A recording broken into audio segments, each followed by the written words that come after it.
think it's time to get started. God, I better use the other mic. This one's longer. Oh yeah, that's a lot better. Oh, mic check. 1, 2. There we go. Welcome to Witch and Bitch, guys. Happy early Halloween. I can tell we're all very excited about the spooky events here. Here's Myri Chanel, my beautiful co-host.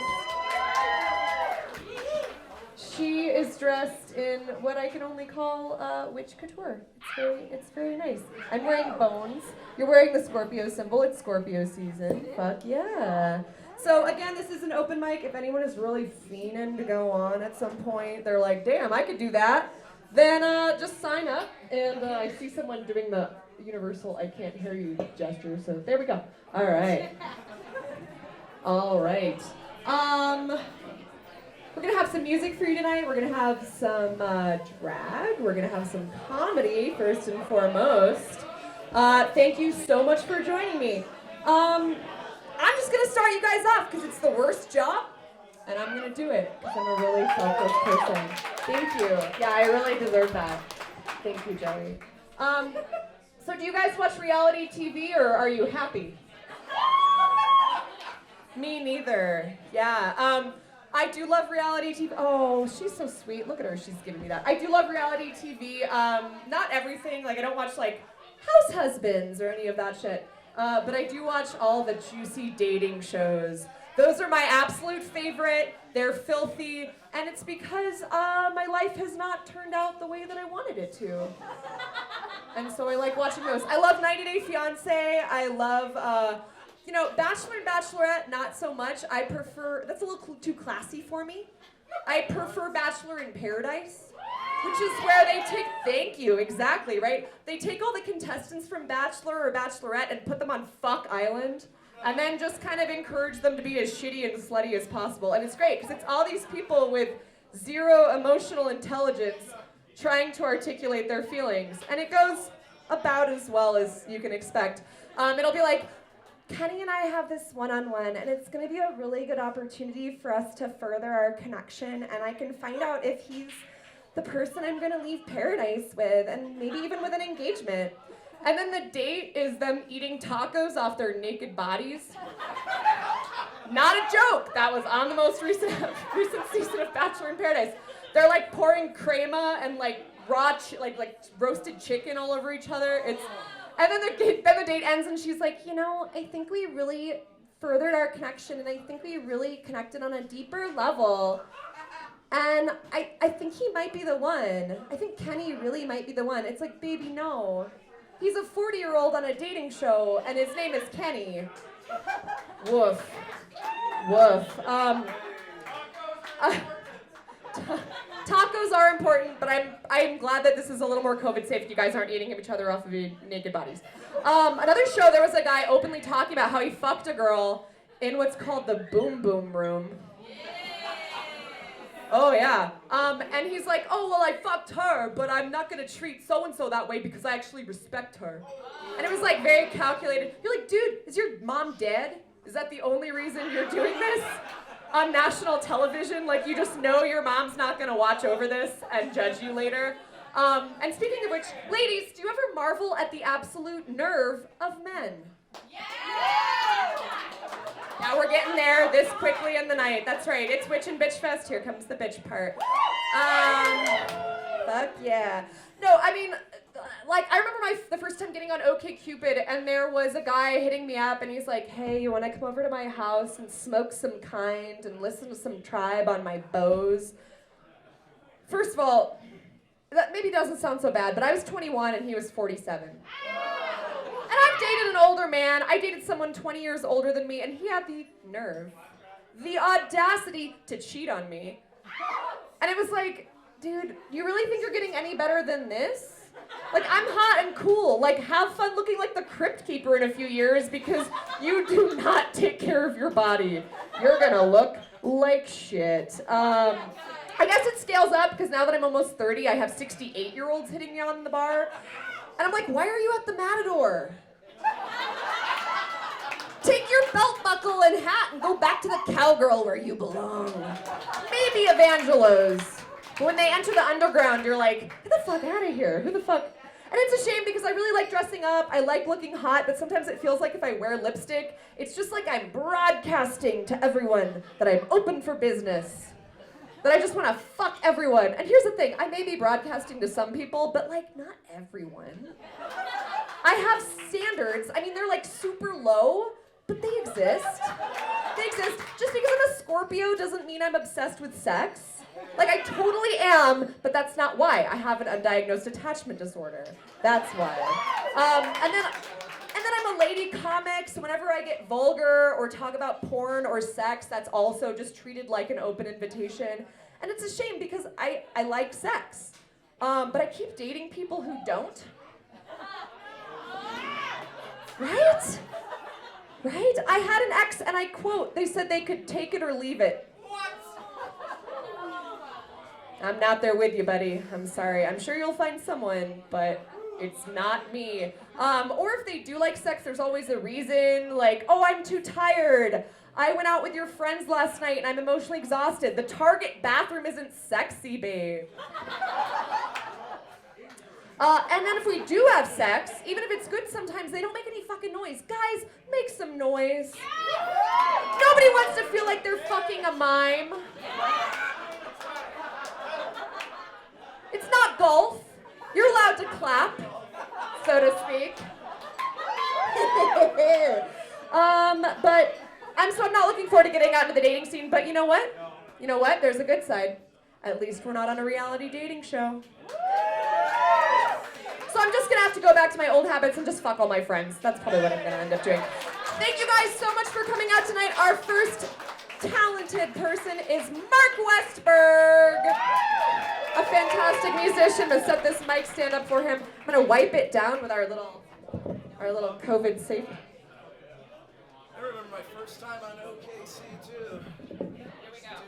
Let's see how this Not works. recommend that site. Yeah, Mark, you're welcome.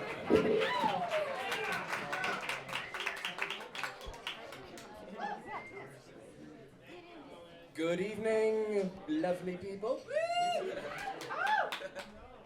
All right, so I've got one that's an original, actually, that I wrote a long time ago about 420. This is called, and I figured for whatever reason this would fit the spookiness of tonight. But this is called Galactic Jane.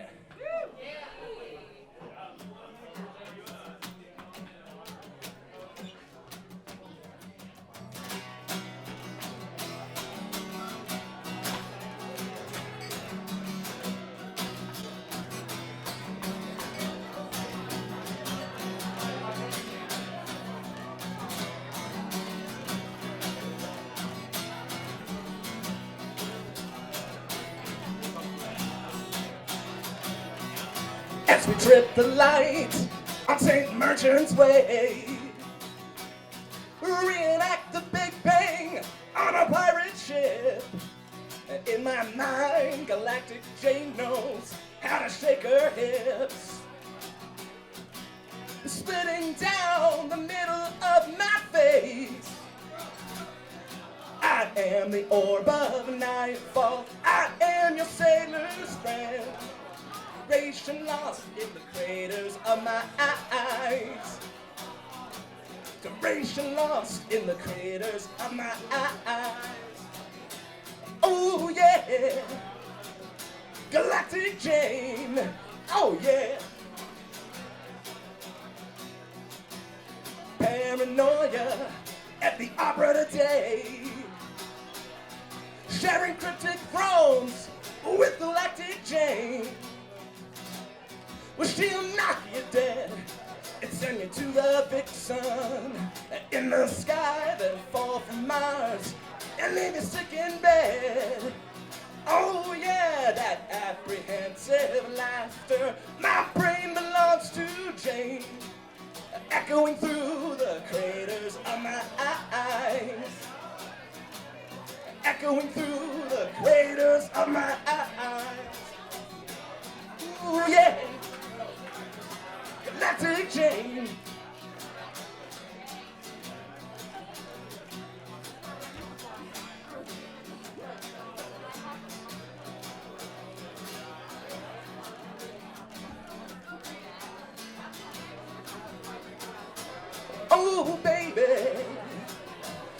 intergalactic Jane. Don't you leave me sick in bed. I am the orb of nightfall. I am your sailor's friend. Duration lost in the craters of my eyes. Echoing through the craters of my eyes. Duration lost in the craters of my eyes. Eyes. Oh yeah.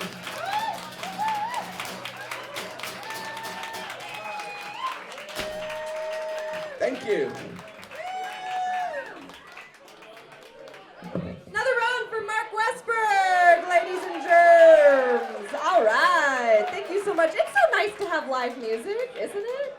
Oh yeah, I'm just gonna keep wiping this baby down. All right. Next up, we have another female stand-up comedian. Fuck yeah. I haven't made the plug yet, but this is an event hosted by Wayward Comedy, which is the only comedy group in Santa Fe. Give it up. Fuck yeah. We hold an open mic every Wednesday. That's right, every Wednesday at Chili Line Brewery on Wednesdays at 8 o'clock. And that's how Esther found us. So please welcome Esther Coker, everybody. Oh, she looks so thin. Hey guys, I'm kind of new at this, so you have to at least pity laugh, okay? But I've always wanted to do stand-up comedy, so I thought I'd give it a try, like YOLO, right? I actually really hate that term though, YOLO, you only live once, for a couple reasons. First of all, you only live once, but yeah, nobody really knows for how long. Like, and the difference between 40 and 80 is really vast. It's like the difference between having a retirement account and not having a retirement account. And that's not really a facet of life that you want to YOLO your way around. And then second of all, people always say it right before they do something stupid. You know, like almost as a preemptive excuse for their poor decision making. Like, YOLO, let's go to Las Vegas, or YOLO, let's go to Mardi Gras, or YOLO, let's all get matching Texas-shaped brands stamped on our asses. No, it didn't happen. I know you're all wondering. It didn't happen. Luckily, I was never drunk enough to YOLO my way into that situation. I might have been the one holding the brand and doing the branding, but I did not get branded, and thank God, because I'm still friends with those people 20 years later, and the brand no longer looks like the proud shape of the Lone Star State. It's sadly morphed into something that looks more like regret. I think if regret had a shape, that's probably what it looks like. I'm actually really proud of the fact that I somehow made it through my 20s and 30s without any brands or piercing or tattoos. And not for any noble reason, really. It's just because I'm really lazy when it comes to self-mutilation.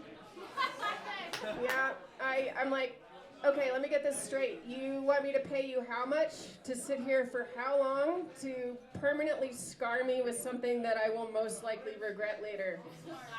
No, I'm good. I'm good, thanks. I'm pretty sure I should be putting that towards my retirement. Speaking of which, now that I'm getting close to 40, I'm looking into retirement and all of that. Like, I'm pretty sure I'm supposed to be saving.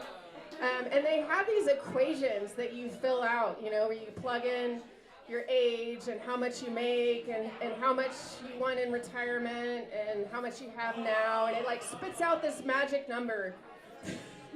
And according to this equation, I am currently supposed to have over $300,000 saved for my retirement. Right. Yeah. I'm like, are you kidding me? Like, I don't even know anybody that has that much money lying around. Like, even my successful friends, the ones who have made it in life, don't have that lying around. And then what's even more laughable is to make it to my goal, I'm supposed to be saving $800 a month. Which is like a second mortgage if you live in Amarillo, not Santa Fe. But yeah, that's not happening. I think $800 a year might be more like it. So do you guys know why they invented spin classes? Basically, so that people with type A personalities are too tired to commit murder. Pretty much. Yeah. Do you know why people in AA meetings stand in circles? Why? Because they don't do lines anymore. I have a 5-year-old daughter. She's super cute. I love her to death. The other day, she was picking boogers. And she had this giant booger on her finger. And she looked at the booger, and she looked at me, and she looked at the booger, and she looked at me, and she goes, "Sorry, Santa Claus." And she flicks it on me. And I immediately forgave her. But the other thing I thought was really funny, I asked her, I was like, "So, Ellie, what does a green light mean?" And she's like, "Green means go." And I was like, "Okay, cool. What does a red light mean?" She says, "Red means stop."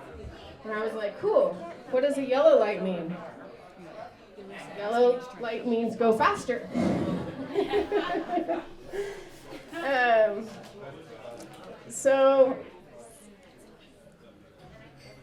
I invited a friend out to a comedy show the other night, and he said, "I would really like to, but I'm being pulled in a different direction."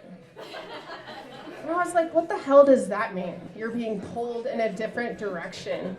Like, you just have so many friends around town that are inviting you to different events that you're being pulled William Wallace style to different venues? Like, is the comedy show not magnetic enough for you? Are friends playing tug-of-war for your presence? Like, please, spare me the competition, Mr. Popular. Like, we don't want your laughs anyway. They're spread too thin.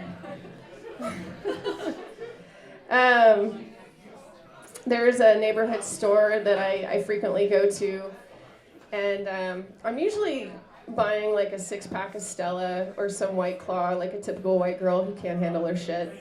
But last Saturday night, I went and I got 2 king-size packs of peanut butter M&Ms and about 10 Reese's peanut butter cups instead.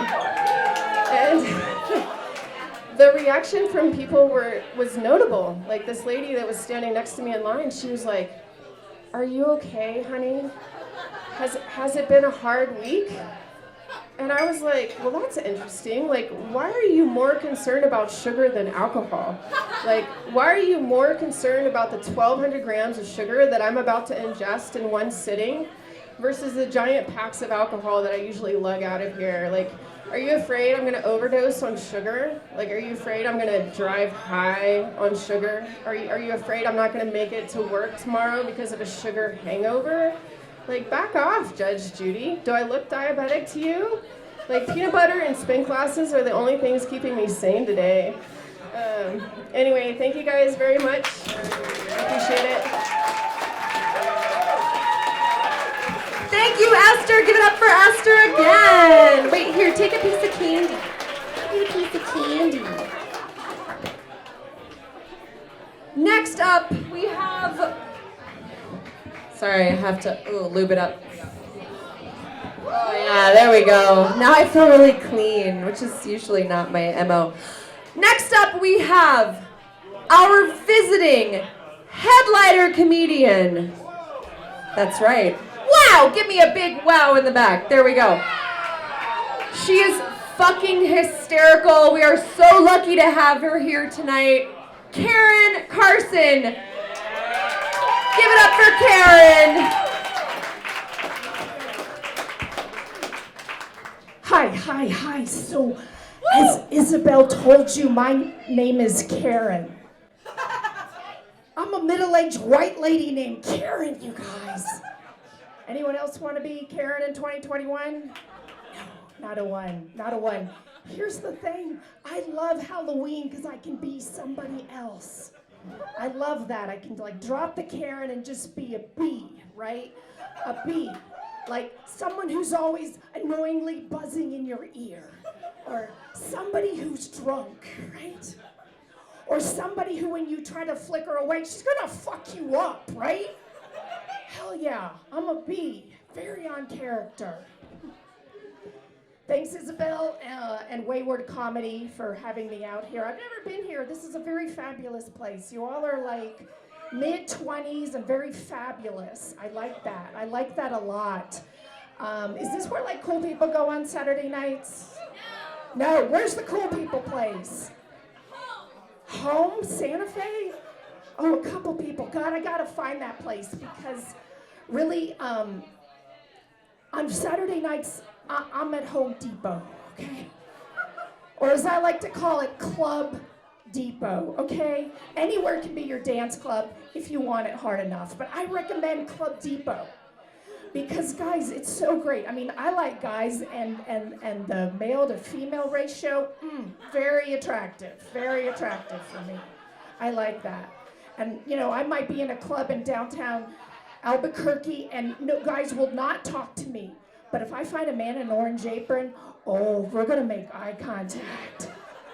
He's gonna have to talk to me and I got questions and he's gotta answer them. I'm like, I just ask questions. I don't even care what the answer is. I just want him talking to me.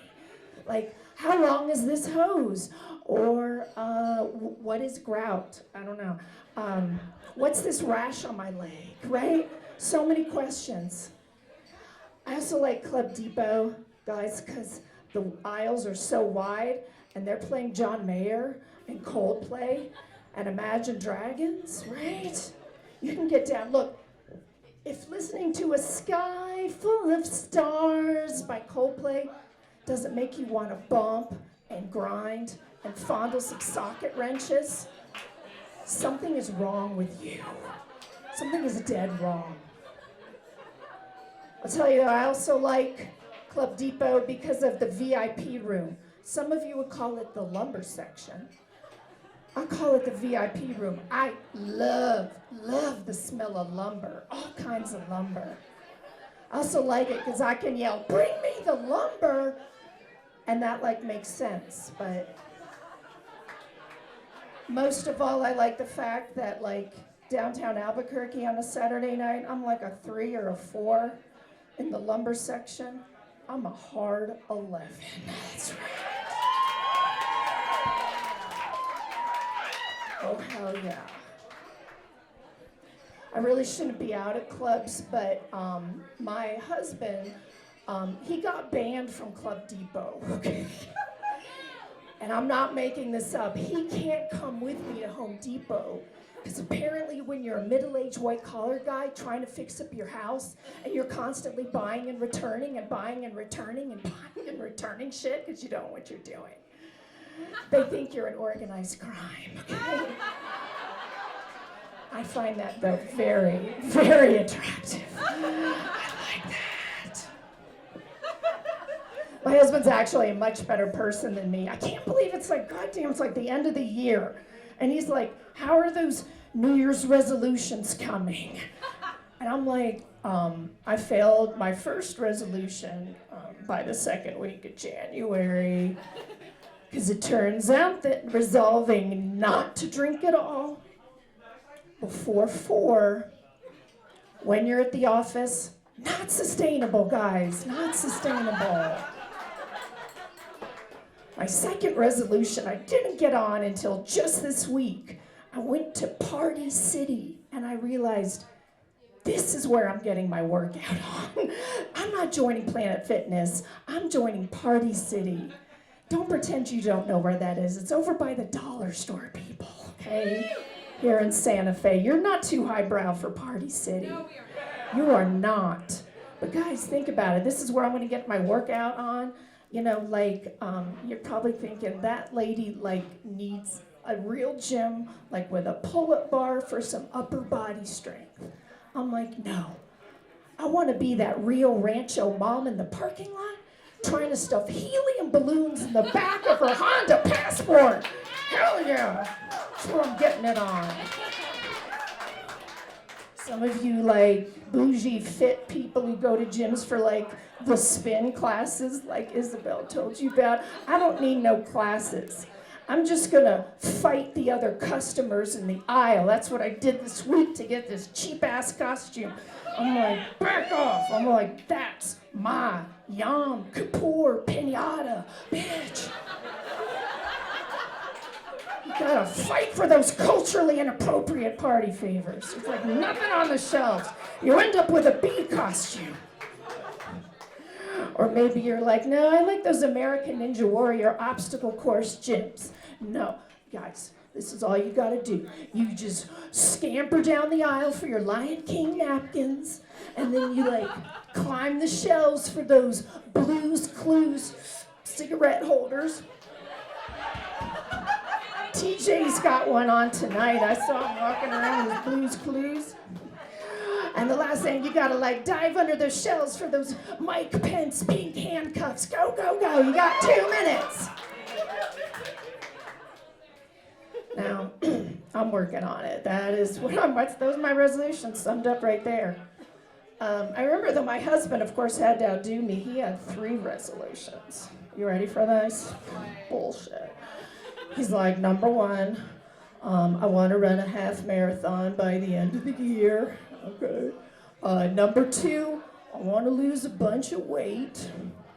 And number 3, I want to take a second mortgage out on our home so I can start day trading in Bitcoin, double my money, double the size of my Star Wars action figure collection. Said the fuck you are gonna lose a bunch of weight. I'm like, no, God, no. Come on, ladies, we know it. Don't lose that weight. We really don't want you to, because then we gotta do something about it too. And I'm telling you, it's October. He's not losing that weight, and he's not gonna. Why am I so sure? Let's just say my love language, if y'all have read that book, my love language, it's not words of affirmation. It's not physical touch.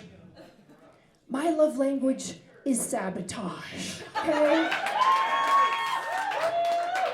I sabotage because I care, okay? And I'm gonna sabotage this weight loss bullshit. I'm going to send him to the place where diets go to die. I am sending him to Costco. I am sending him without a list. Just gonna point to the door. Knock yourself out, big guy. Here's the thing, though. This whole thing like took a turn last weekend though, because he came home from his Costco run and he was toting these 2 giant bags of shredded cheddar cheese. Have you seen these? They are 2.5-pound bags each. They have a handle between them, so you carry them like luggage, okay? So he comes in here, he throws his big ball of cheese on the table, and I'm like, you bringing home the cheddar is hot, guys. Woo! But you know what they say, more cheddar, more problems, okay? I haven't seen so much of something so addictive, because like cheese goes to that dopamine in your brain. I love it. It was so addictive, but I haven't seen so much of that since we were watching the movie The Departed. Do y'all know this one? Scorsese film, Boston crime drama, 2006, guy in the hard hat. He knows what I'm talking about, thank you. And yes, old guy with a hat, thank you. I like that. I'm old too, I can say that. The rest of you, it's a little dated movie, but Leonardo DiCaprio's in it, but my favorite character is the mob boss named Frank Costello. Yep. And he's played by the immortal Jack Nicholson, that's right. He's like this. And there's this unforgettable scene where Frank Costello stands in front of a bed and he's got 2 hookers on the bed. And Isabel, you know this scene. What's right next to him? A mound of cocaine, that's right. And he just starts throwing a fistful of cocaine at these 2 hookers. And as I'm reminding my husband of this scene, I see him getting really interested in it. I'm like, I gotta slow that train down. I'm like, no. We're not recreating Isabel's scene from The Departed in our bedroom with your Costco cheddar, okay? And it's not because I don't think food belongs in the bedroom. It absolutely does. And it's not because I don't want cheddar thrown at my face. Hell yeah, I do. My problem with this scenario is that there are 2 hookers on the bed. And if it's gonna be me and another hooker, oh, we're gonna get into a cat fight over this. Fuck yeah, I'm like, I don't share my man, and I don't share my cheddar, bitch. Fuck yeah, 2021, the year I'm dealing with cheese hookers in my marriage. Who saw that coming? Like, cheese hookers, what do you do with that when that's your husband's fantasy, is a fucking cheese hooker and a bag of Costco cheddar? I'm like, I wish I could just have like an old school psycho ex-wife in our marriage. Like, that would be great, you know. Y'all are too young for this, but look forward to this. Sometimes you're gonna get married to someone and they're gonna have a psycho ex-wife who like drives by your house at night in her Corolla. Or she like signs you up for smutty magazines like Hustler and Penthouse and Santa Fe in the magazine, right?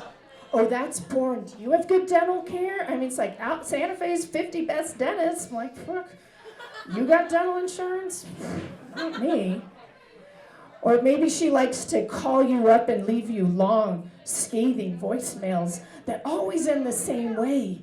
It's like, Karen, you will never replace me. I think I did. As you can tell, I actually do have that psycho ex-wife in my life right now. But she did those things to me a long time ago. But I gotta tell you, God, do I miss her now? Just like I knew what to do back then. I'm a lawyer. You know, you swear out a restraining order. You call the police. You pee on her front doorstep. It's like, happy Halloween, bitch. But what do you do when your husband's in love with a cheese hooker? God damn, I don't have an answer for that. But that's my time. I'm Karen Carson up from Albuquerque. Thank you, Wayward Comedy.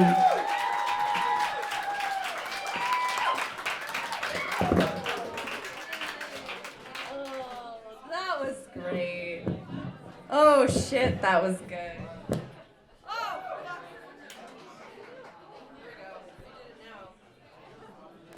I pulled too hard. I'm sorry, you guys. I'm sorry. Next up. Wait, first of all, give it up one more time for Karen. Fuck yeah. My number 1B. You blend right in. It works great. Next up, we have a wonderful performer. You can find them on TikTok. You can find them on Instagram. And they're gonna do a very special drag performance that's incorporating a mask. So it's a little, I think they'll let them tell you a little bit more about it. Next up we have Grim Songbird. Give it up for Grim.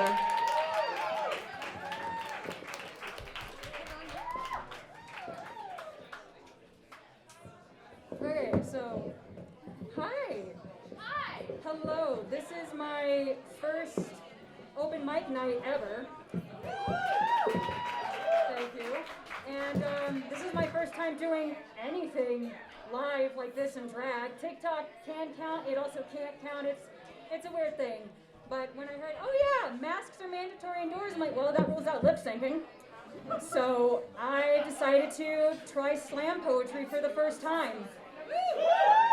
So this poem that I literally finished today is called Reality Check.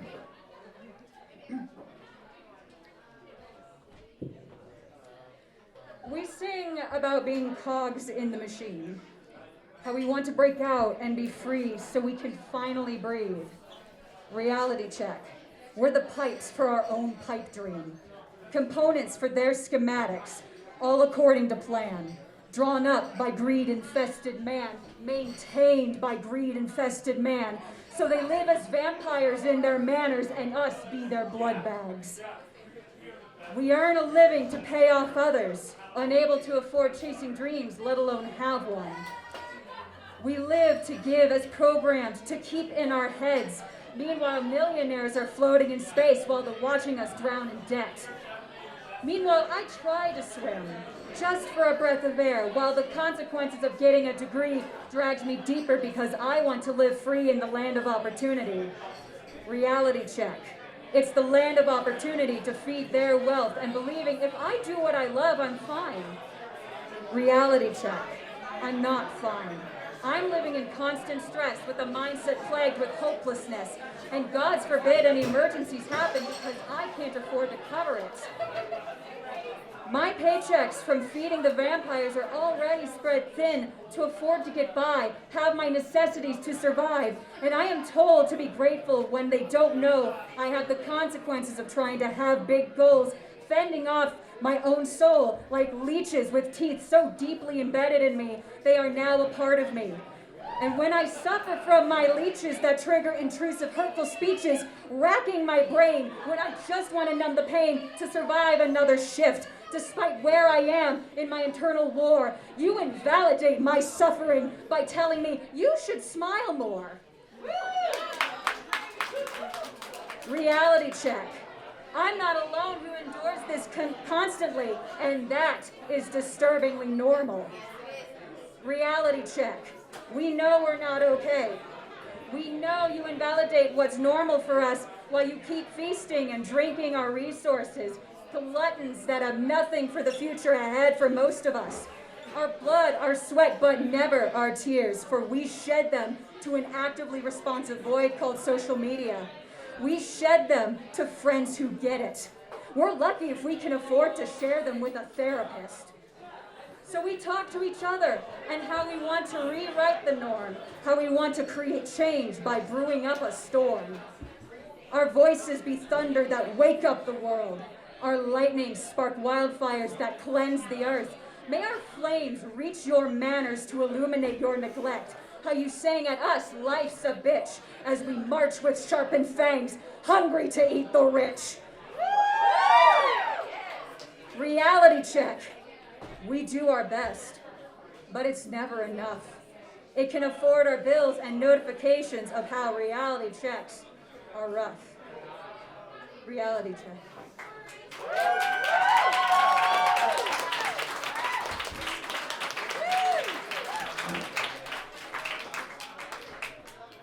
All right, one more time for Grim. And what's your TikTok handle? Songbird the Bard. Songbird the Bard, because that's right, they're into D&D, which we all love so much. All right, I'm so sorry for the very short notice. I meant to find you, but I couldn't find you in the crowd. Ashley, are you here? Ashley? Way in the back? There we go. Ashley, you're up next. Thank you so much. All right. I like your ears and your velvet and your tail. Look at this nice kitty cat. All right, give it up for Ashley. Ooh. Here, I'll vamp a little bit. You know what? While Ashley gets set up. Karen's set made me think of a bit. I was in Albuquerque Funny Fiesta this past weekend. And I did a very dumb set, and so I'd like to do that for you now, which is, this is Adele. This is Adele coming on to Weekend Update. Hello, it's me. I was wondering if after the past year you're all okay. Because Jesus Christ! Are you alright, babes? I'm gone for 5 years and I come back with one single and you lot lose your bloody minds. I mean, I know 2020 was tough, but Jesus. 96 million views on YouTube in 1 week. The most viewed song on Spotify in 1 week.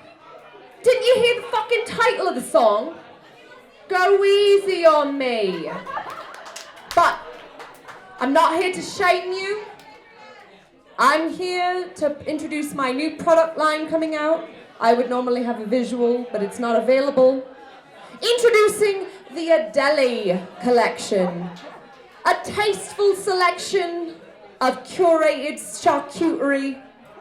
Perfect for eating your feelings while you listen to my new album. Just imagine a beautiful plate of meats and cheeses. Love meats and cheeses? Try the Adele collection. Send some meat to your new lover. Treat her with cheddar. I've got goat and pot roast. We both know it goes good on toast. Or if you prefer, it's meats and cheese, baby. All right, that's all I got. Oh, look, looks like you're all set up. There we go.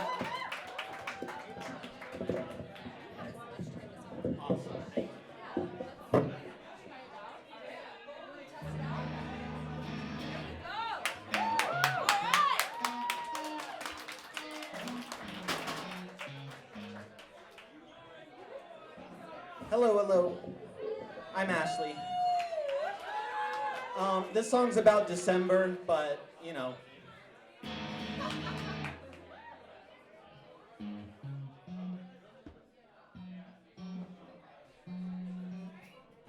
Technical difficulties, just a moment. I'm Ashley, I'm from Gallup. I just moved here in June. And this is my first open mic in Santa Fe, so I'm really excited to be here. I'm also very much in love with the purple Desert Dogs sign. That's just amazing. I was kind of spacing out on it earlier. Sorry, I hate when people show up with their guitars untuned, and now I'm that person. No, it's part of the performance. Yeah, it's all very interesting, right? So I have some Halloween songs as well, even though I just mentioned a December song. So we'll just do the December song first, and then we'll get into some creepy shit.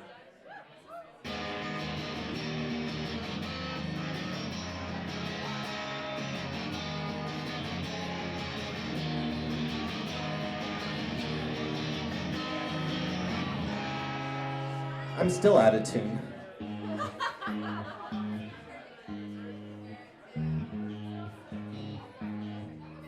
So I'm a cat right now. And you would think I'd be a ginger cat, but fuck that. I'm already a ginger.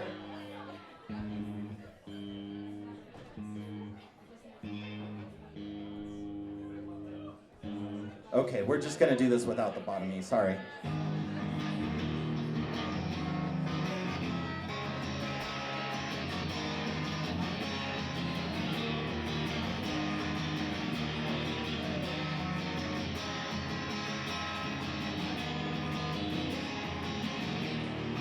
Dancing ghosts, crowns and wings, things I almost remember, and a song someone sings once upon a December.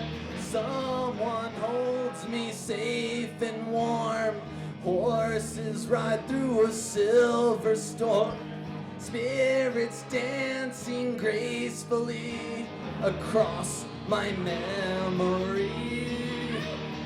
Far away, long ago, glowing dim as an ember, things my heart used to know. Once upon a December, someone holds me safe and warm, horses ride through a silver storm, spirits dancing gracefully across my memory. Far away, long ago, glowing dim as an ember, things my heart used to know. Once upon a December.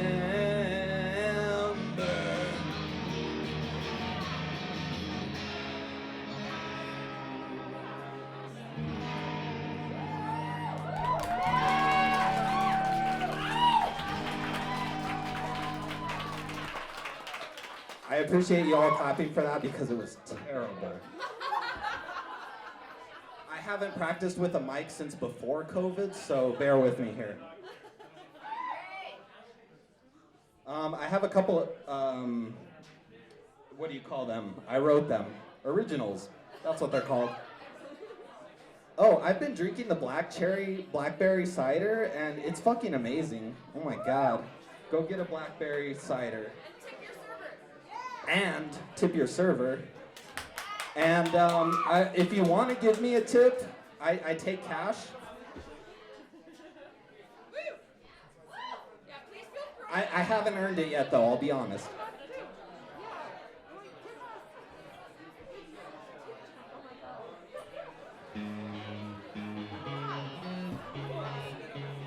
My god.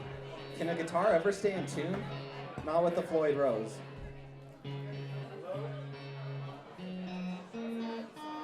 Okay, we're gonna say fuck it again.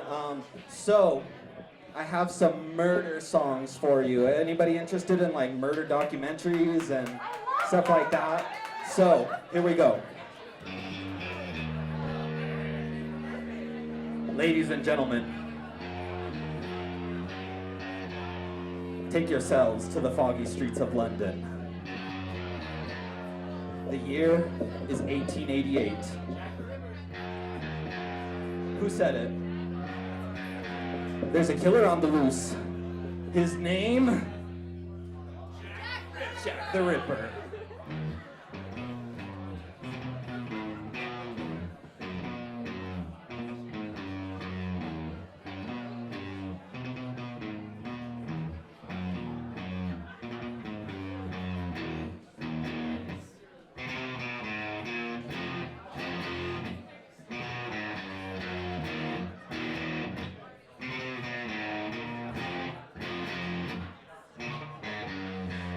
Can't see me, but I can see you, and I'm so close that I can smell your hair from here. But don't you fear, things will be over before you've had the chance to see me. I'll cut you deeply, a knife to your throat. I'll slash you up from ear to ear, but don't you fear, because by then your soul will be gone. And you're just flesh now. Your soul is gone. And you're just flesh now.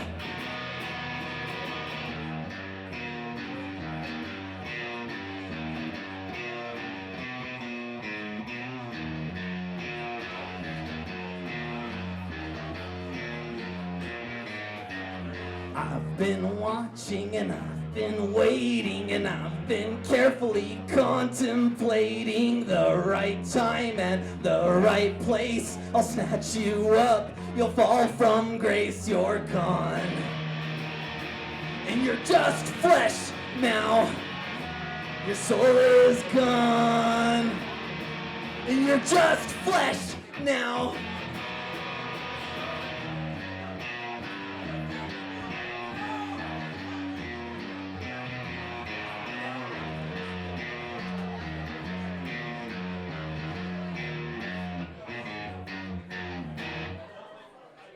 Ooh, that's part one of 2 parts.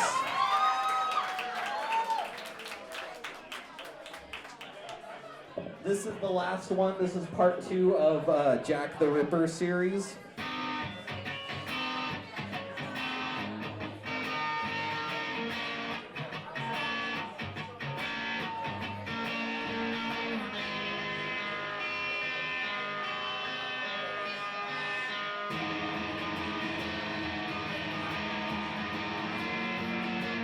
The moon is full in the middle of the sky tonight. Your footsteps echo out loud enough to silence mine.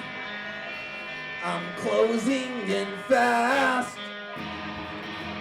Want this moment to last. I scared you last night. You didn't notice the night till it punctured your lungs when they filled up with blood.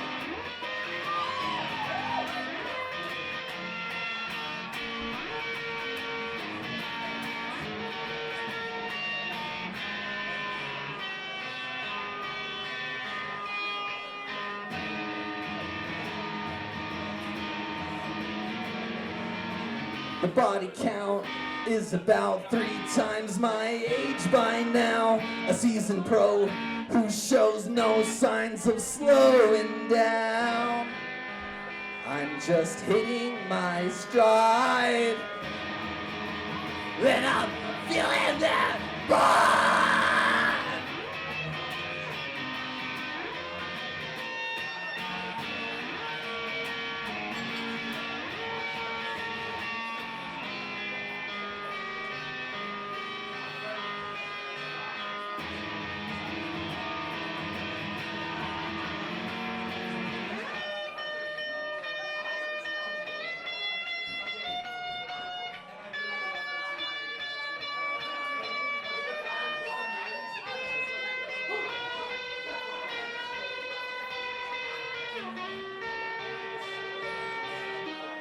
Thanks, guys. I'm Ashley.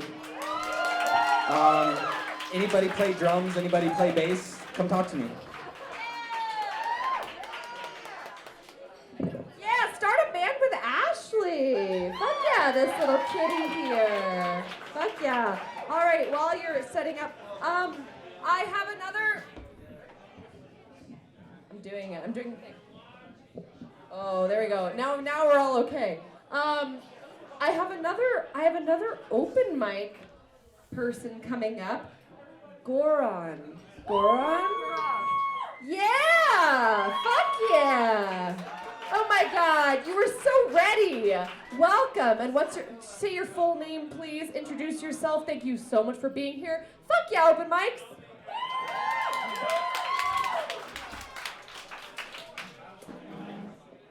Hello. I'm Gaurav. It's spelled Gourav. But I also go by, I understand it's hard to pronounce, so I go by Gurav or Gurav. I also go by Carlos in some states. People are feeling a little bit racist. I'm an Indian of the Asian kind. Yeah. We're the ones who forgot to give directions to Columbus. Sorry about that. To get to the point, I'm not here to do comedy today. I'm not a comedian.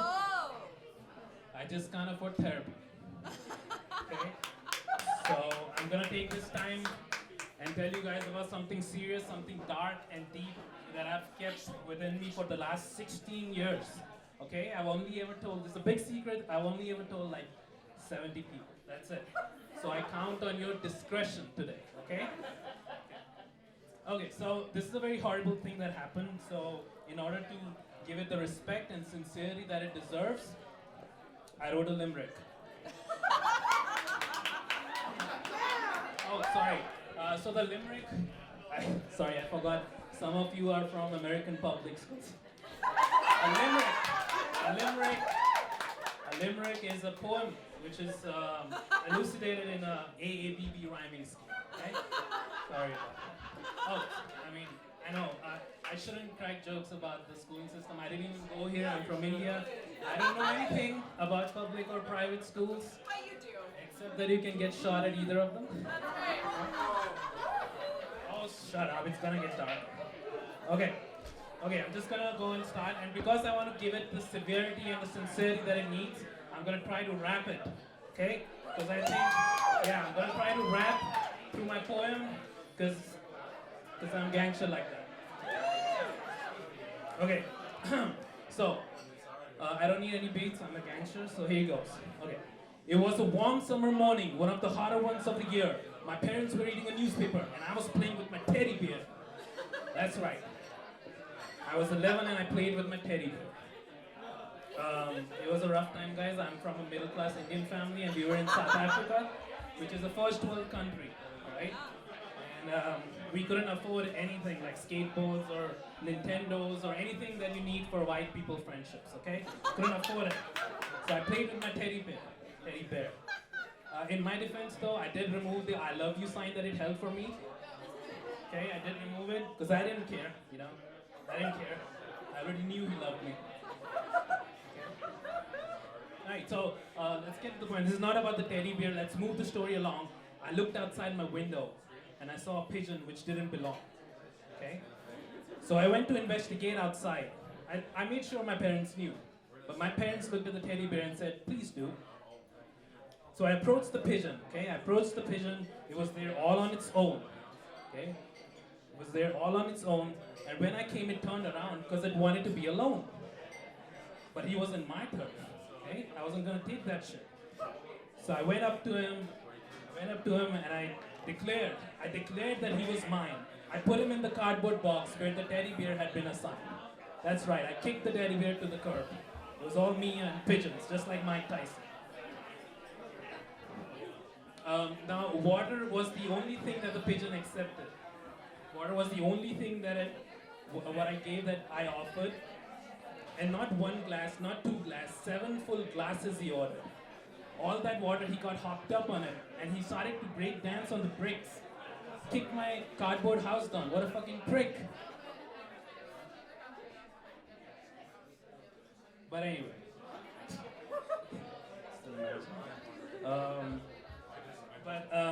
Eventually I realized what was really happening. He wasn't breakdancing, he was actually vomiting. So he threw up again and again and again until he sadly died. And then I closed his eyes and said, fuck, I have some evidence to hide.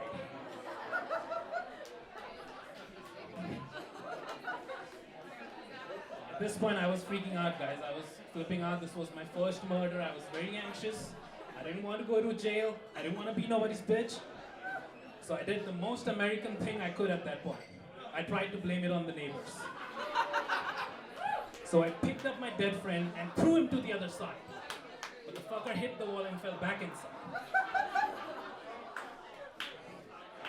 So I looked left and I looked right and I gingerly pushed the pigeon into a bush at my neighbor's side. I was done. At that point, I want to say that the story is over, but it's not, because at that point, the neighbor's dog, Weenie, the little bitch, came over. Weenie was a little Dachshund, very cute, but not that big, no. It was Christmas for the dog. It was so full of joy. Fresh food, no effort. Who'd want to be a good boy? So before I could say stop, before I could say crap, Weenie went for that feathered salsa wrap. And as soon as she bit into her neck, oh my God, I said, oh Jesus. Do you know how scared you have to be to skip your own 33 million gods and go to Jesus? Okay? But I like to think that gods are like, gods are like mobile service providers. You know, there's AT&T and Verizon. I didn't want to go through like 33 million layers of customer service for my gods. I wanted to speak to the manager, like a real character. And I went directly for Jesus. And Jesus in this scenario is like AT&T. You know, it just dies one day and then remains dead 2 days, and on the 3rd day it comes back. Fucking AT&T guys. So Jesus never got back to me. So I just stood there and I saw Weenie lay waste to my friend. And little did I know, my sister also called that horror movie set. She said, oh my God, what have you done? Oh, we have to tell Mom. I said, girl, this pigeon had a drinking problem. Okay? So we just stood there and we watched Weenie finish. And yeah, that's the story. That's the story of my biggest crime. And I'd appreciate it if you guys don't share it with anyone, but if you do, if you feel the need to share, just give me a heads up, you know, let's hang out, let's have a water or 7, and you'll see where it goes, okay? Thank you.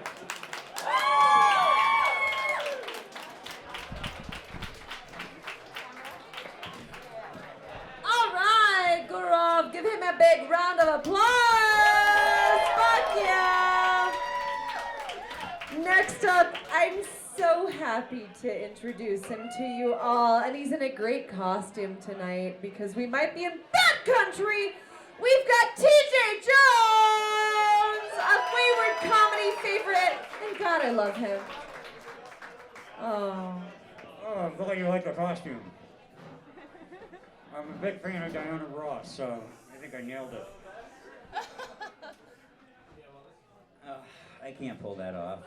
These glasses are making me just so fucked up right now. How's it going, Desert Dogs? What's up? All right. I'm kind of fat.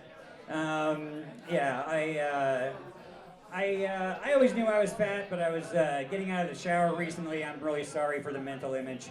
And I caught a glimpse of myself in the mirror, and I just thought, oh man, that's a fucking bummer, dude. I look like a scarecrow if a scarecrow was made from a bag of dead hamsters with a fucking volleyball for a head. I look like a fat Nosferatu. I look like a skeleton fucked a pumpkin. That's all the Halloween jokes I got.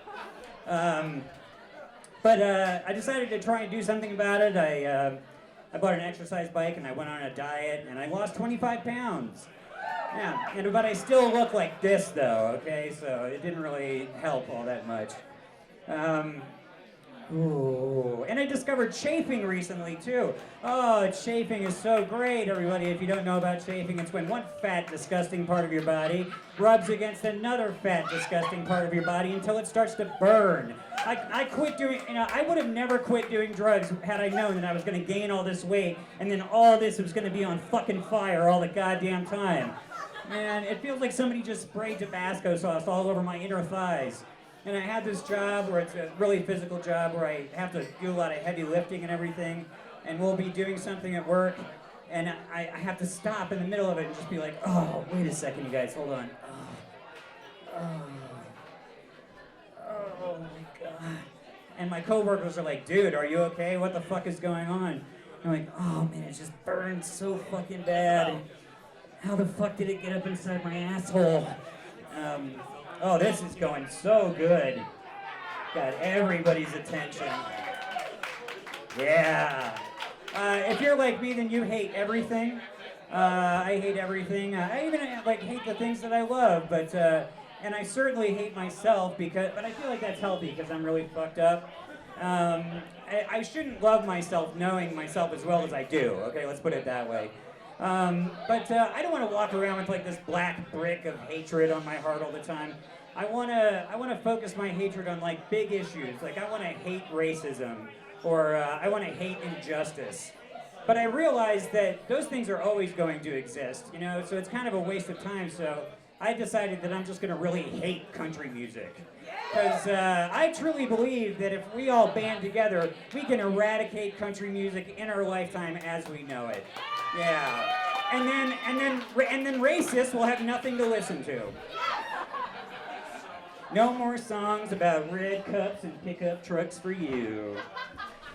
I worry a lot of the time about being the creepy old guy in my group of friends. I'm about 20 years older than all my friends, and people notice. And I don't want to be that guy who's like standing up against the wall, watching all the everybody drink and party and everything. Like, oh yeah, look at all the young people. And so I try really hard not to be that creepy guy. But I found out recently that I might be that creepy guy when a couple of my female comedian friends both hugged me at the same time. And trust me, it was completely platonic and non-sexual for them, okay? And for me too, until I got home. Oh, what next? What next? This is going great. I'm getting a phone call while I'm actually doing this right now. Maybe we should answer it. Hey, Sadhari, how's it going? I'm on stage right now. Can I call you back?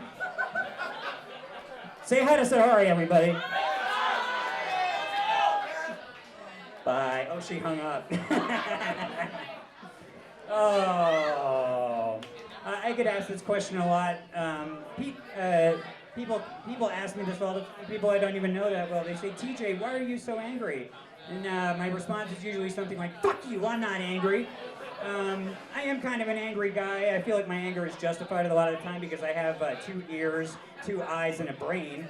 And all this shit gets into it, and it kind of fucking pisses me off. And one thing I did realize is that happy people don't make history, right? They don't. Happy people don't make history, and anger gets things done. It gets things done.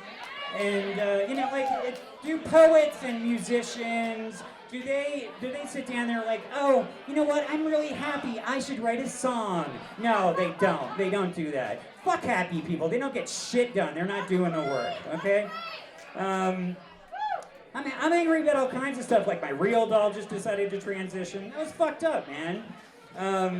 I don't know anything about molding silicone, I barely know anything about carpentry. Isabel was the only person who got that joke. Yeah. Isabel's about to have a birthday. You're turning 29, right? Oh, so you're in your Saturn return now. You know what that means, right? Absolutely fucking nothing. That's right. Yeah. Okay, I will end with this. It cracks me up every time I look down at my notebook here because it says right here, I'm not gay, as if I needed to remind myself. Well, anything's possible, I suppose. I am a Gemini, so I'm getting heckled by this wonderful costume lady over here. I'm not gay. People used to think I was gay a lot when I was younger, and it for some reason, it used to upset me a lot. Like, I did not react well to it. Somebody would say something like, oh, TJ, I thought you were gay. And I'd say something along the lines of, like, fuck you, I'm not gay. I'll beat your dick off. That's how not gay I fucking am. And, but, like, as I've grown older, that attitude has changed a lot. If somebody were to ask me now if I were gay, I would probably say something more like, oh, no, I wish I were gay. Oh, man. You know how much I want to be in a fucking parade? Come on, man. Those guys are having a good time, man. I am not having a good time. Folks, I'm TJ Jones. You've been a great crowd, except for those fuckers in the back over there. Thank you so much. Give it up for Isabel, your host, and everybody else who's performed tonight. This has been a really, really great show, all because of these ladies right here, okay? Thank you so much. Give it up for TJ Jones! Oh, I love him. And he doesn't just act like a nice guy, he's actually like a nice guy. And not like the wrong kind of nice guy, like the guy who's friends with you for 5 years and then thinks he deserves to fuck you because you've been so nice. He's like the actual kind of nice guy where he's actually like a genuinely nice person. So give it up for TJ Jones. Next up, we have another one of my favorites from Wayward Comedy. And again, the story of how we met is fantastic. I went to go meet another, fuckboy friend of mine who I worked with at a restaurant, which if any of us worked at a restaurant, we know the kind of vibe that is. If you've worked at a restaurant with someone, you do not have a normal professional relationship. Like, it's totally okay to talk about really inappropriate things and just go way over the line, because it's a restaurant. So for any of you who eat in restaurants, just know we're all talking about jizz over your food. So I met her at the bar at Boxcar meeting another person, and she happened to be reading like the same audition notes that I was gonna read. So truly like a Santa Fe story. It's such a fucking small town, and we all know each other, and we all love each other. And so I'm so happy that I found her and got her to come to Wayward Comedy open mics, and she has done new material every week that she has come out. Every fucking week. Do you know how hard it is to write new jokes every week? Oh shit, someone turn the lights back on. Oh no! Thank you, Sam. Thank you, Superman, who's given up on life. Oh, wait, you didn't do it though. Oh, you almost got it. I'm gonna wait for you to get it. There we go. All right. So I am so happy to introduce you another wonderful Wayward Comedy comedian, Catherine Myro. God, she looks hot. Oh my God. Oh my God, this dress is leather, you guys. It's like really stiff. Oh shit. I thrifted it. Cost me $5. Usually I do my stand-up in XXL t-shirts, so this feels a little strange. But I am very happy to be here. I really am. Which is a nice change, because mostly I'm just sick of existing. You know, people always say that life starts going downhill after your 30s. I disagree. Just wait. TJ knows so much more, and here I am bitching. But I disagree. I think life starts going downhill as soon as you start developing consciousness and retaining memories. That's when it got pretty rough for me. And I like to tell my mom whenever I'm complaining that I didn't get asked to be ripped from the void.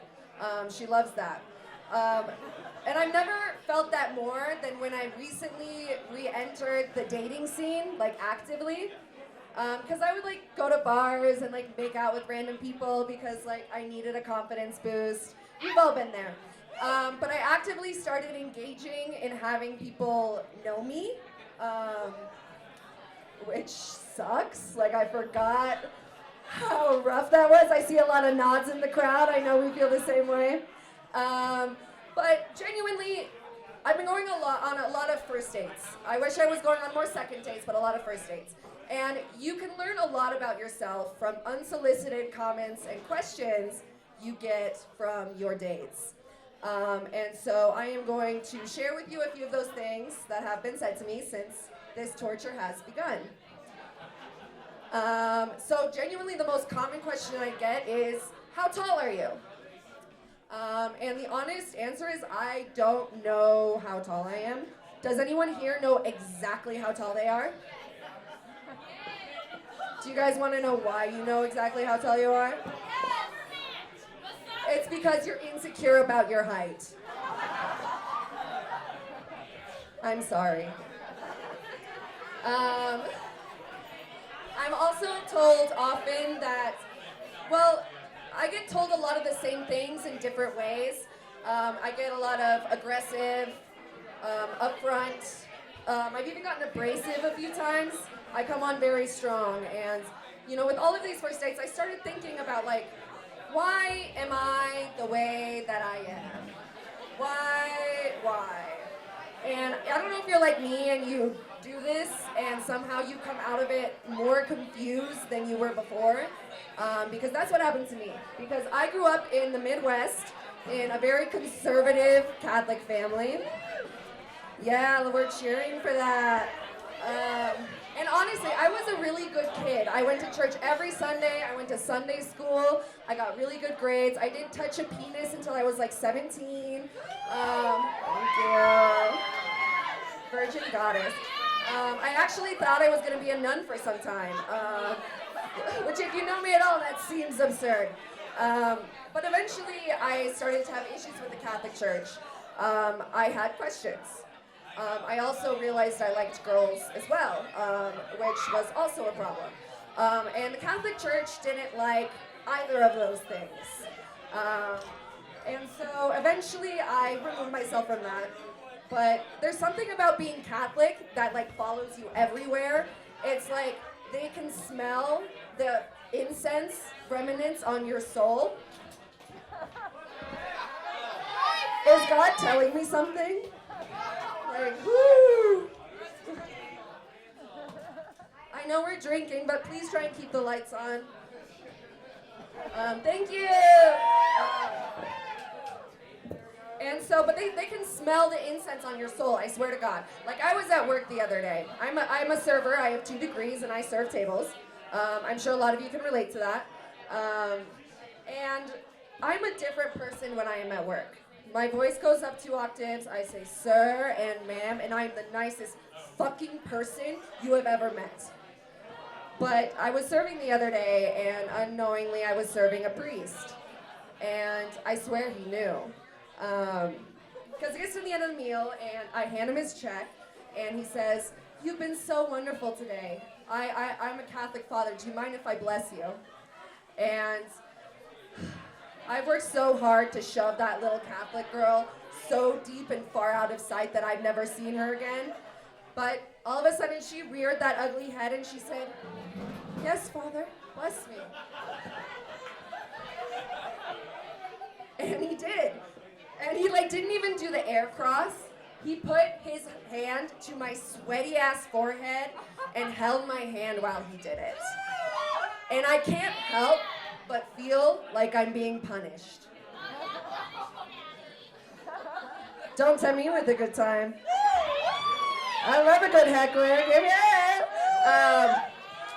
And so that got me thinking a lot about morals. And, you know, I'm a decent person. And by Catholic standards, maybe not. And so then I even started thinking about a professor of mine who literally died once. He was pronounced dead, was dead for 5 minutes. And I had to ask, I was like, what did you see on the other side? And he took a deep breath, and he said, I saw nothing. And I think a lot of us aren't surprised by that. And I think that's why I have this aggressive bluntness, you could call it, because I realize my insignificance in life, and because of that, I choose not to be shitty, because, thank you. Because if I matter so little, at least what little matters, let me try to not be an asshole. But then, that little Catholic girl rears her ugly head, and I think, maybe my professor was just seeing the hole he was crawling down towards to hell. In which case, I'll see you motherfuckers there. Thank you very much.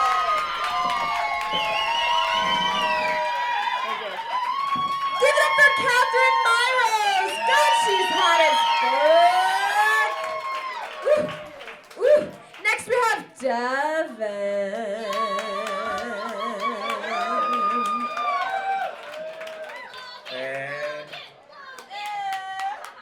I'm kind of repping my own shit here at Desert Dogs. Every other Wednesday we do a bingo. It's called Hotline Blingo. 5 rounds, cash jackpot. You guys should come. We post our themes on our Instagram, hotline.blingo. Anyway, I'm a little drunk, or I wouldn't have really got up here. This Wednesday is our next one. This Wednesday! Yes. Do you guys like cash money? Because I do. I'm announcing the theme here first. It's dad. You can be a leather daddy, you can have a dad bod, and if you dress in costume, you get a discount. So I felt a little witchy, I felt a little bitchy. I just wanted to tell you about my fashion statement tonight. I saw a lot of off-brand costumes recently, and between like Tiger Daddy and, you know, like, there's too many to count. I can't even. I went to several places today looking for a costume and couldn't find anything. Found this from my own wardrobe, believe it or not. So I am Thursday Adams, if you couldn't tell. A little off-brand, a little sadder. That's my time. I didn't expect to be here tonight, so here we go. And give it up for Isabel and our bartenders. And come to Hotline fucking Bingo! That's right, please tip your wait staff. And please come to Hotline Blingo. It's really fucking fun. It's cheap. They have a bunch of really fun prizes. And also, Devin is like the best bingo announcer ever. Yeah, we got a whole Desert Dogs family here, you guys, if you didn't even know. Yeah, thank you for coming. Oh my God, Thursday Adams. Ooh. All right. She has a penis. She does have a penis. Thursday has a penis. All right, next up, we have another wayward comedian. I love him so much. He's handsome. He's funny. We got Tomas Cabildo. There he is. He makes this face when I say he's handsome. He's like, he makes that face. Hey guys, how the fuck are you? Jesus, it's weird to do comedy in a place I get drunk 90% of the fucking time. Shit, it's Halloween, right? We're getting to the point where everyone's dressing up and stuff. It's funny because when I was a kid, I wasn't really allowed to do costumes. because my dad was religious and he thought Halloween was satanic. And what's satanic about wanting to be a fucking Power Ranger? I don't fucking know. That was always his fucking deal, though. I'm sorry if I'm looking at my notes, guys. I just got this shit because I was told to do a Halloween thing. So here we go. Halloween isn't really scary. Ghosts and ghouls, they don't fucking scare me. What scares me is going to Evangelos after 12. I'll tell you guys my last experience about going to Evangelos. I wanted to play pool, and I was with a bunch of people, and I wanted to play pool, and this guy was hogging the table. So I went up to him, and I was like, hey, man, can I play pool? And he literally told me, do you want to die? And I was like, no, I want to play pool. And he was just adamant about the fact he was going to shoot me in the fucking face. So that was fun, but Evangelos fucking scares me because I swear to God, like, I get it why women are weirded out by women, by men. It's because we fucking suck.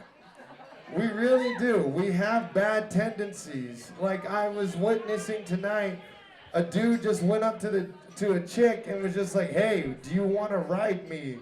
And I was like, that's probably not the way to introduce yourself. No, it's bad out there for the dating scene, I'll tell you that.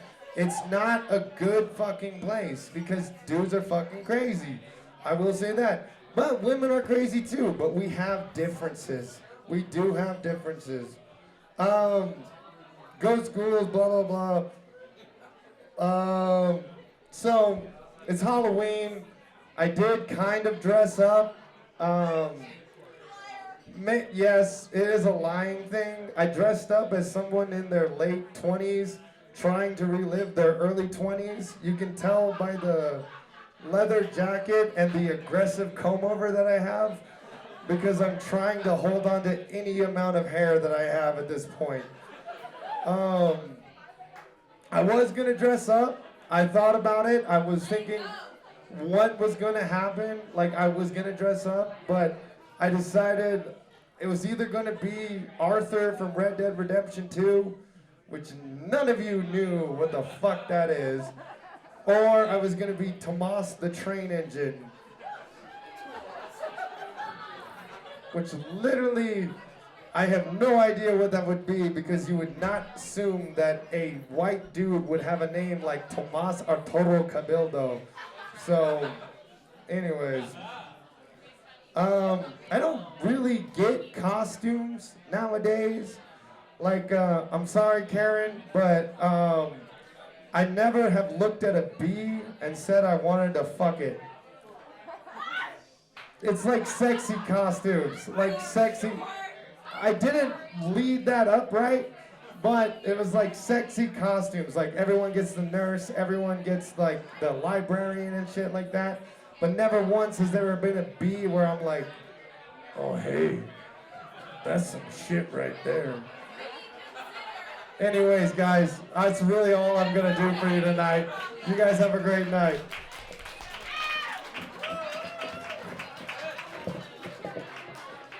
Please take this away from me.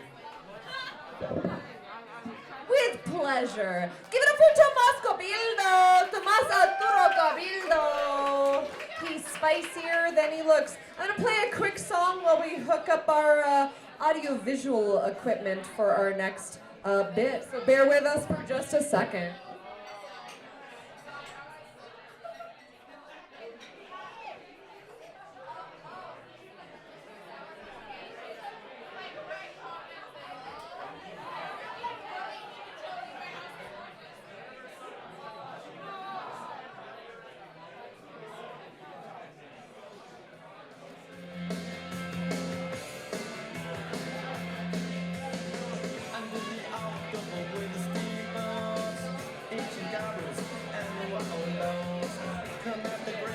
You got a minute though. We can have a couple minutes. Yeah.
Jesus Christ, not that.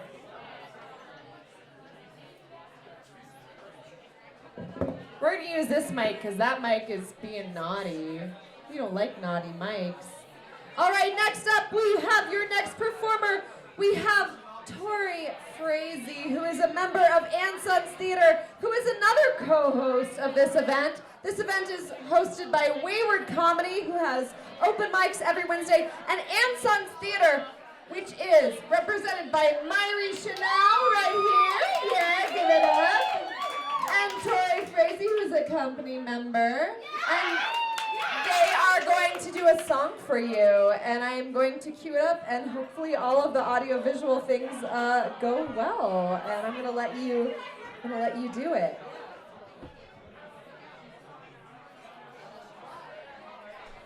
Let's see what happens. Unusual. Where's the sound?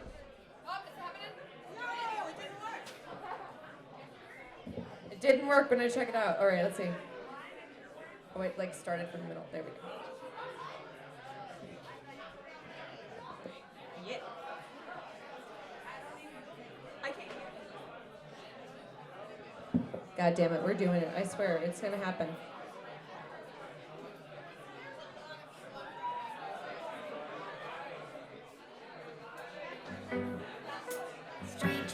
All right, we're gonna start it over again. We got it working. There we go. All right! Third time's a charm.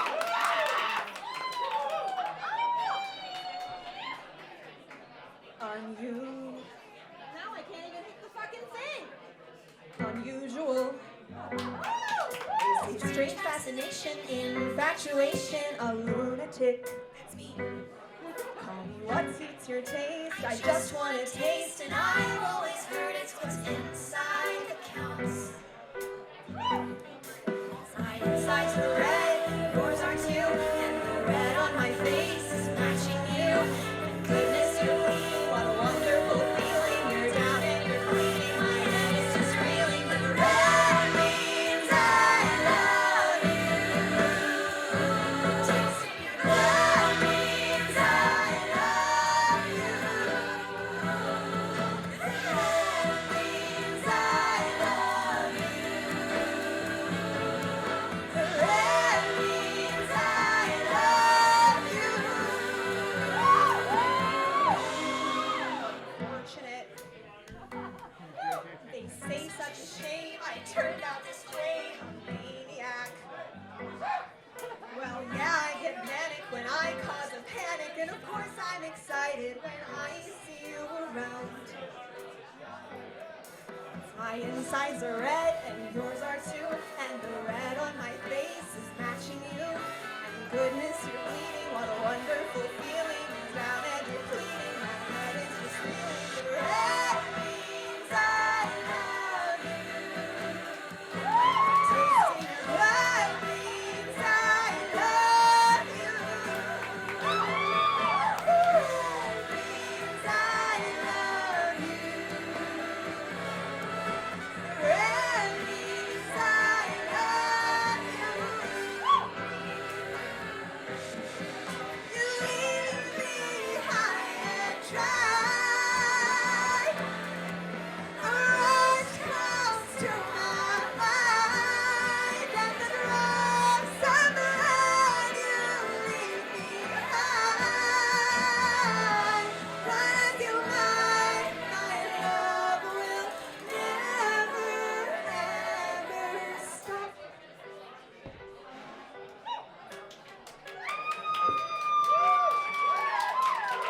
I hate an 8 count. And I've always heard it's what's inside.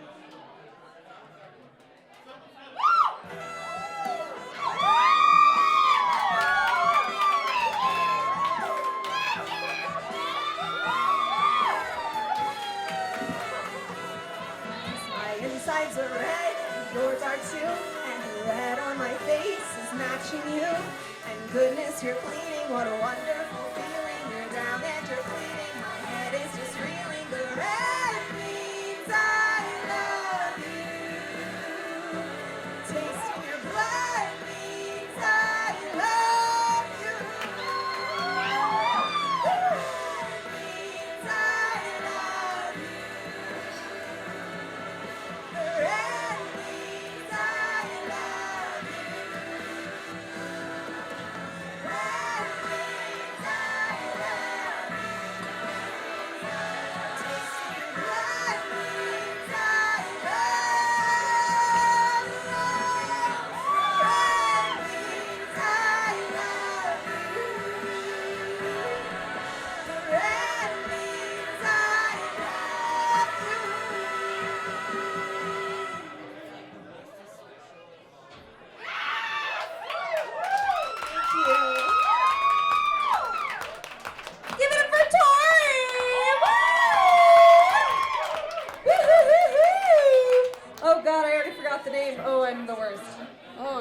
this and it's starting again. Oh shit.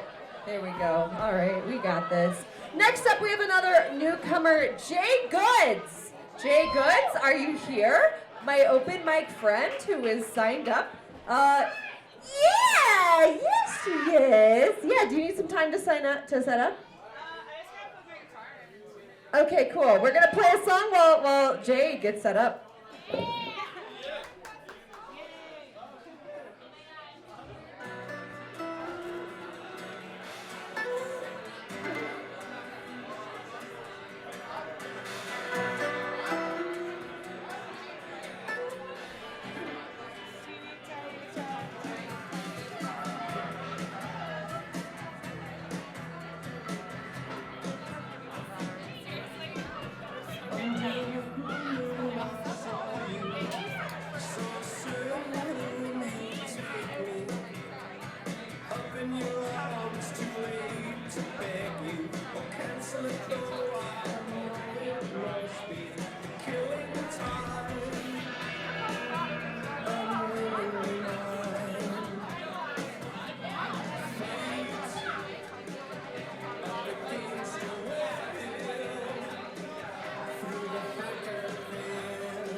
All right, give it up for Jay Goods. We're gonna hope that this works out.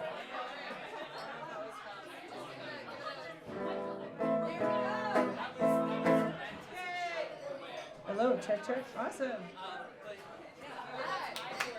What's touching my legs? It's my cord.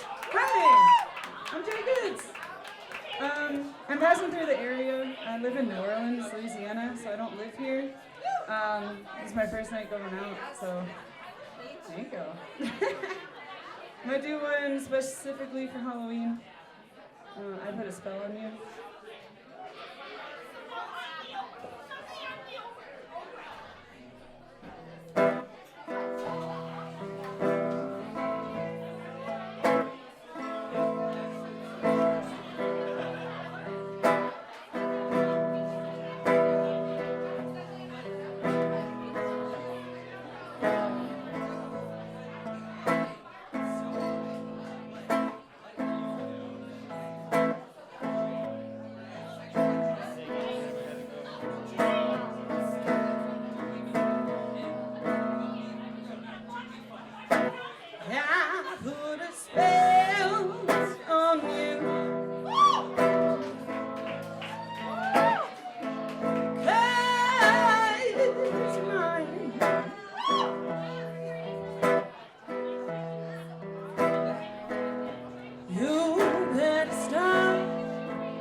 Mine.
write that song. It's my Halloween themed one.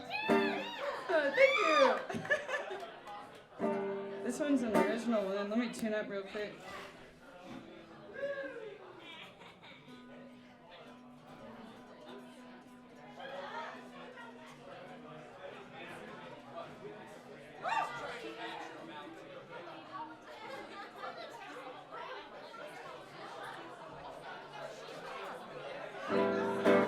Awesome. This is the original song.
That's the original song. You want more? Alright, cool. This one's also original. About trying to get the fuck out of Louisiana. Taking forever. Maybe I'm in Santa Fe now, so it happened at some point. 504 to the 505. Beautiful. Oh, you know the area code. Nice.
in New Orleans, look me up. Alright, thank you guys. Fuck yeah, give it up again for Jay Goods. How can we follow you?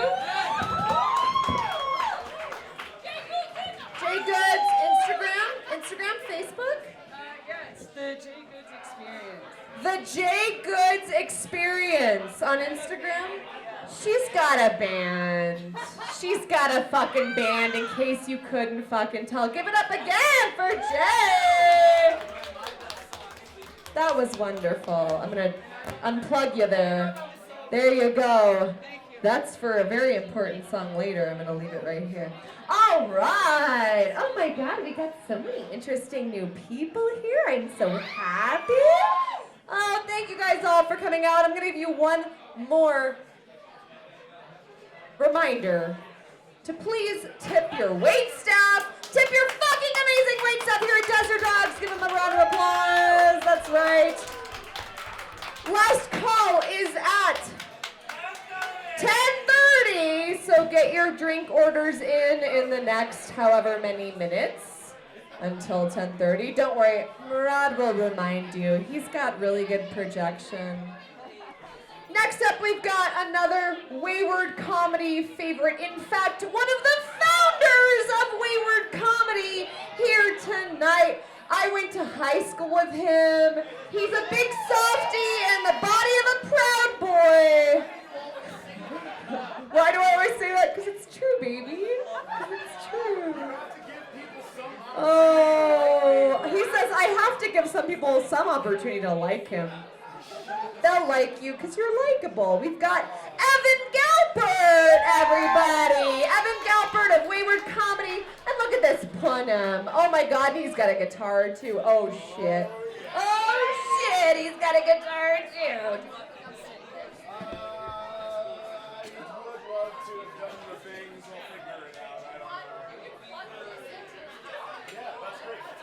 Let's try it out. Let's see what's going on. Strum it. Give me a strum. All right. What is going on? Why does it hate yours? Wait, let me turn it. Let's see if it makes a difference. Let's see.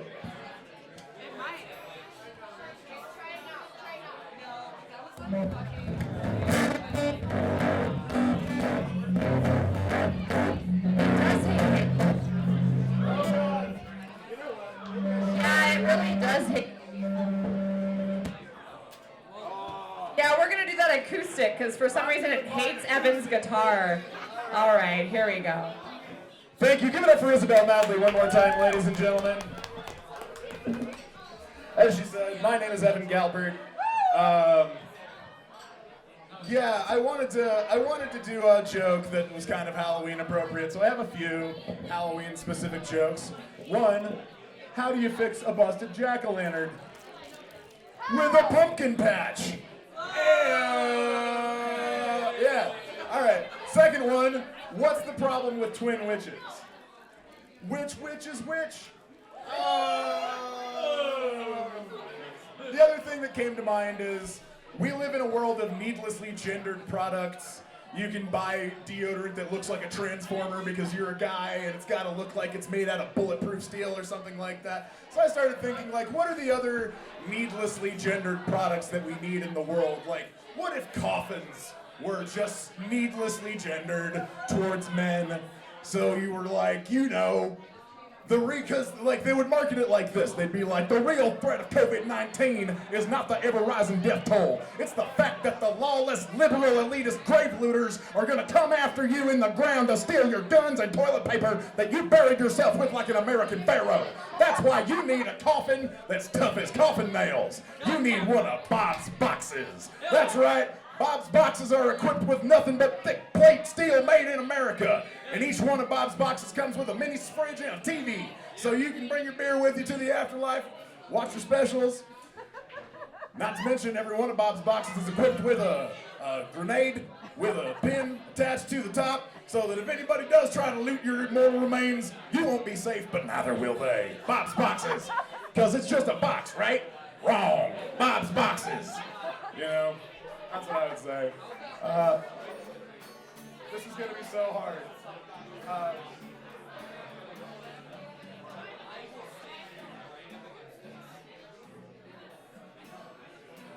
Cool. Okay. So I wanted to write a song for the ladies. So here's. Give me just a second. I want to see if I can't electrify this the right way.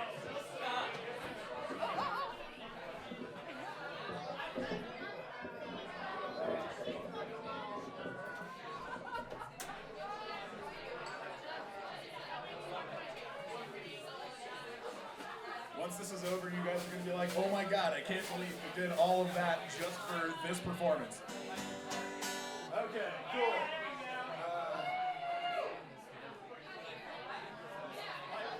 I'd also like to add that I have to somehow follow Jay Power. That's going to be really fucking hard. Like, I'm nowhere near that good of a musician or a singer. But stick with me. This is a song. My outfit is appropriate. I call it the cum-stained tease.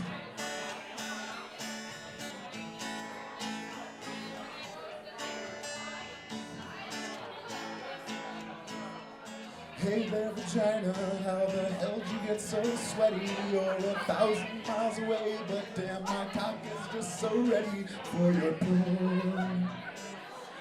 I have to spank it without you, and when I do... This is going so terribly. I'm just gonna stop while I'm ahead, because nobody's gonna want to hear this song, and it's not sounding like anything. So, just keep going, okay, fine. All right, fine. And when I do, I get my Vaseline and socks out of the hamper. This is gonna be a big one, so I'd better grab another pair or two. I log on to YouPorn and I choose to search for you. Oh, he's bathing in her pee. Oh, how I wish that it were me. Oh, or Kelly would agree. Oh, your filth will set me free, drowning me in glee. Hey there, vagina, now I need you more than ever. I just watched 2 girls, 1 cup, and now I'm so afraid I'll never be satisfied. My smegma load's still stuck inside. Lord knows I tried. I'm thinking maybe I just need to take it up a notch. These fat trained midget strippers digging down on your crotch make me blue. It's just not enough to make me goo. What could you do? Oh, stick that strap on in my ass. Oh, start slow and then go fast. Oh, the bleeding soon will pass. Oh, watch out for broken glass. That's a one-man, one-jar reference. I know the web's a scary place, but you could cream pie on my face if I could double click that. Until that day, I'll have to charge subscriptions to my credit cards for websites like Sorority Chicks and Beer, or Captain Stabber, Come Fiesta, or Das Action, Mein Scheiße Fest, a Eurosex Club Party. I just came in your blame. Hey there, vagina, I'm afraid of a confession. I'm in love with you and how you leave me covered in your mess. It tastes so good. My foreskin, your clitoral hood. I'm not a perv, I'm just misunderstood. This sexy talk's giving me wood. Another round sounds good. Oh, I need to get a job. Way too much time to wax my knob. Real women say that I'm a slob, but they're just receptacles for my gobs of cum. There we go, I'm Evan Galvin, thank you.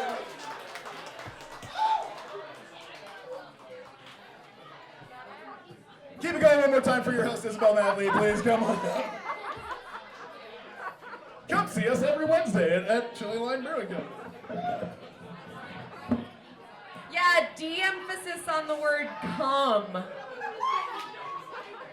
There's a lot of cum imagery in that mid-2000s indie pop cover. There's a lot of semen. I wasn't ready for it. But next up, we have one of my best friends in the entire world. She's in a little bit of a pickle right now, so you'll have to forgive her. Her name is Sienna Sanchez!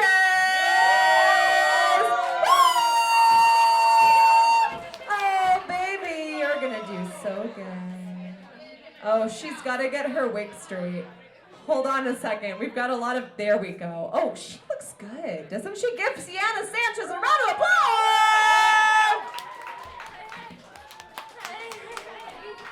Hi, guys. Okay.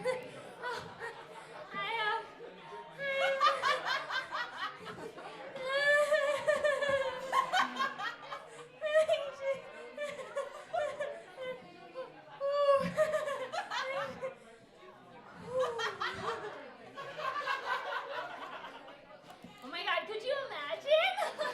What if I just like lost my shit on stage just now? That'd be so crazy. Oh my gosh. So, how you guys feeling out there? A little witchin' bitch? Yeah? Witchin' and bitchin'? Yeah? I'm very excited. This is my first time on stage. I don't really get out much unless I get poked multiple times with a fork. So, yeah, you get it, yeah. I don't have a whole set of pickle jokes. I wish I did, but I don't. Speaking of salty and delicious, though, anybody in the audience got a dad? Yeah? Yeah, got some dad. A couple of people. A couple of people got some dads. Okay, that's good. I have a dad. He's not a pickle. That one's just for me. That one always makes me laugh. But I do have a dad. He lives here in Santa Fe. I don't know if any of you have seen him around town. If you're a Caucasian woman between the ages of 25 and 32, you may have seen him if you work at a coffee shop. Yeah. He looks a little bit like if Gandhi decided to shave his mustache and lose his readers. Yeah, that's my dad. Yeah, I've got one of those, and we were talking recently, like you do, and he was actually telling me that he was thinking about getting back into the dating scene. Oh boy! Oh, how cute and also terrifying for me. So, he's a little bit of an older gent, and we were discussing where might be the best places to meet a lovely lady, right?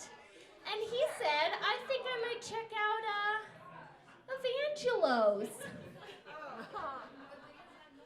And I said, the fuck you will, daddy. What, you want to find a woman that smells like every other guy at Evangelos? Breathing in each other's droplets? Are you kidding me? You want to find a woman who goes to Evangelos? I go to Evangelos. I'll probably see a lot of you later tonight after we close here. I told him the best place to meet a lovely woman is someplace like the farmer's market. Or maybe a bookshop, yeah, you know? You could take that newspaper that you read every day because you're old as fuck. And you could open it up and sit at a table and drink your coffee. And then you could comment on different ladies passing by. Hey lady, did you see this article in the newspaper? Of course she didn't. Nobody reads the fucking newspaper. I don't even know what my dad's type is, so I don't know why I'm worried about it. But speaking of Caucasian women, I just got back from Disneyland. Ooh, how exciting! Yeah. No, it was a lot of fun. Hold on, let me fix my wig. There we go. Oh, yeah. Excuse me. Yeah. Disneyland. It was, you know. The second day, though, my best friend got really, really sick. It was awful. She was throwing up all day. And so we needed a bag to collect the vomit, you know, as you do. And we asked a maintenance man, hey, can we have one of your bags to collect this vomit? And he got really stressed out.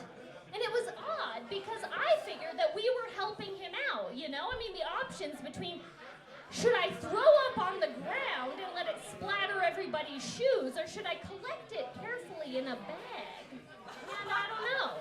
But every time we asked a maintenance person, which was at least twice, you'd be surprised, they acted as if they would be spanked so terribly if they missed their bag quota. Like at the end of the day, they all line up and they just stand there. And then the Disney dictator, I don't fucking know. The Disney dictator goes, oh, well, I see that you're 1 ounce low on your disinfectant, and you're missing a bag. What happened here? You gave someone a bag? How absolutely dare you! You gave someone a bag instead of letting them vomit all over the ground so you could pick it up? Good God. How dare you work here? I only say that because we asked at least 2 people, and both of them responded with the same very stressed out reaction of, a bag? You need a bag to collect your vomit? Oh, no. At Disneyland, we much prefer you to throw up on the ground. We really like to clean that up, you know? I'm thinking Disneyland might be a lot darker than you might have thought. But perhaps if you're under your bag quota, there's a punishment. Yeah? Anybody out there? You like punishments? Yeah? Woo! Couple of people? Yeah, I see you. You're my people. A proper punishment's just all right. Perhaps they line up and they go, you didn't meet your bag quota today, Brandon. You know what happens. Put on the lederhosen. You get to work at Small World today. Well, this is my first time, so I didn't prepare very much. I hope you all enjoyed it. Thank you so much.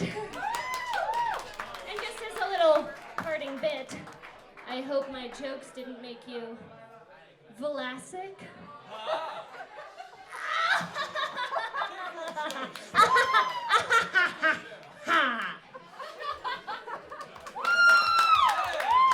Give it up for Sienna Sanchez, everybody!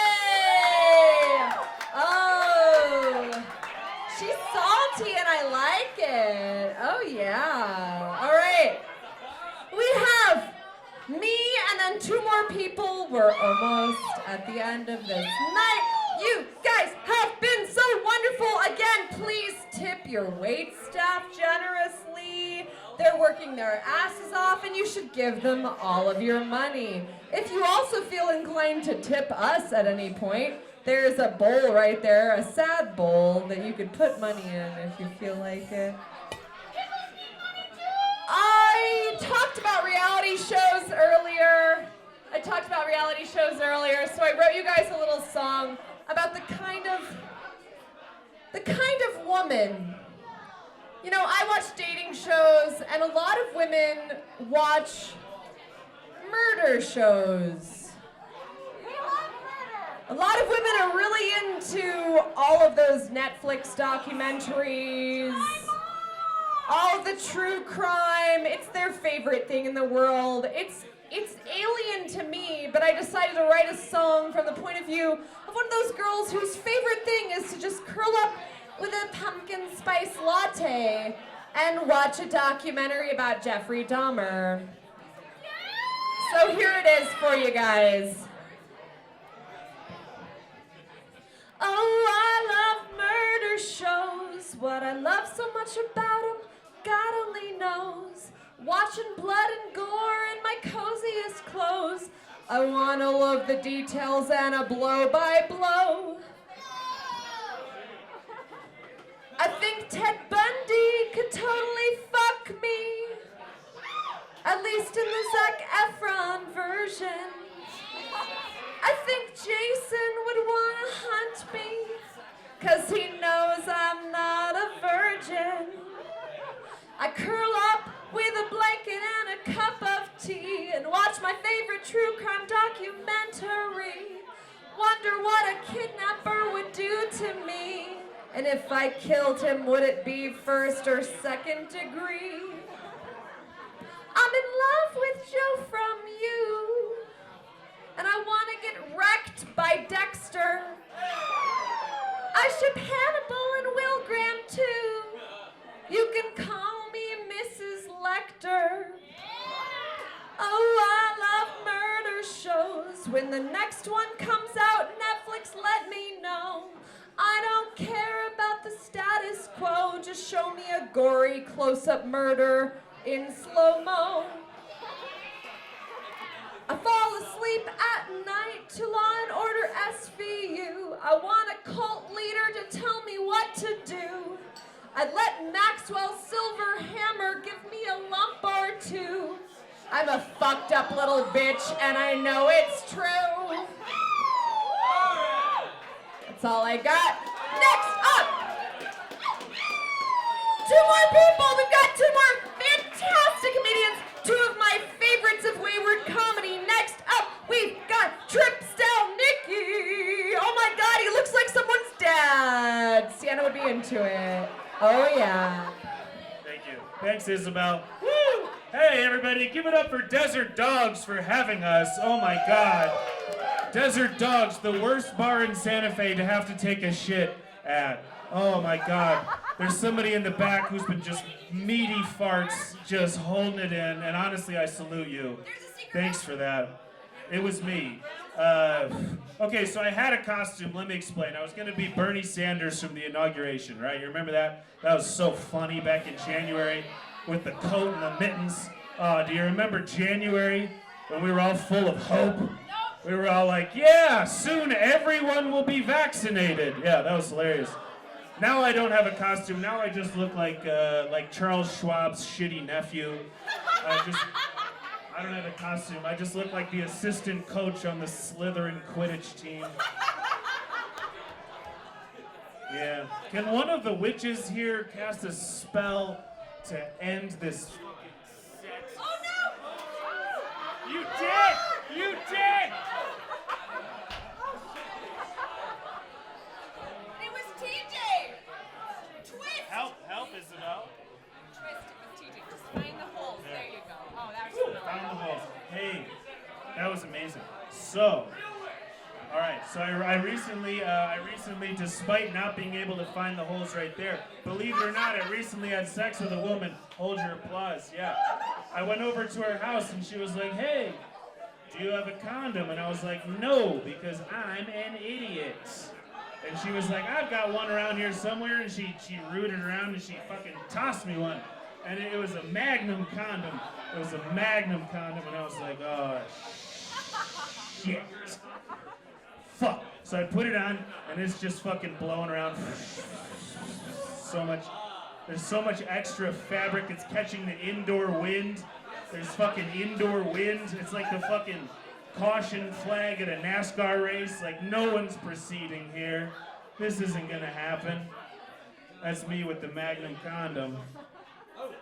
It's like if there was the driver of the. It's like if me putting on a Magnum condom was like driving in a stretch limousine alone. If that makes any sense. You know, you have all the space you could ever need, and you don't need it. The driver of the limousine turns around and he goes, "Hey, you know, there's room for your friends in here." That doesn't help at all. You could have a lot more fun back here, you know, with a few more people. I know. I've had enough of Bitcoin. I'm sick of hearing about Bitcoin. I don't know about you. It used to be easy to ignore.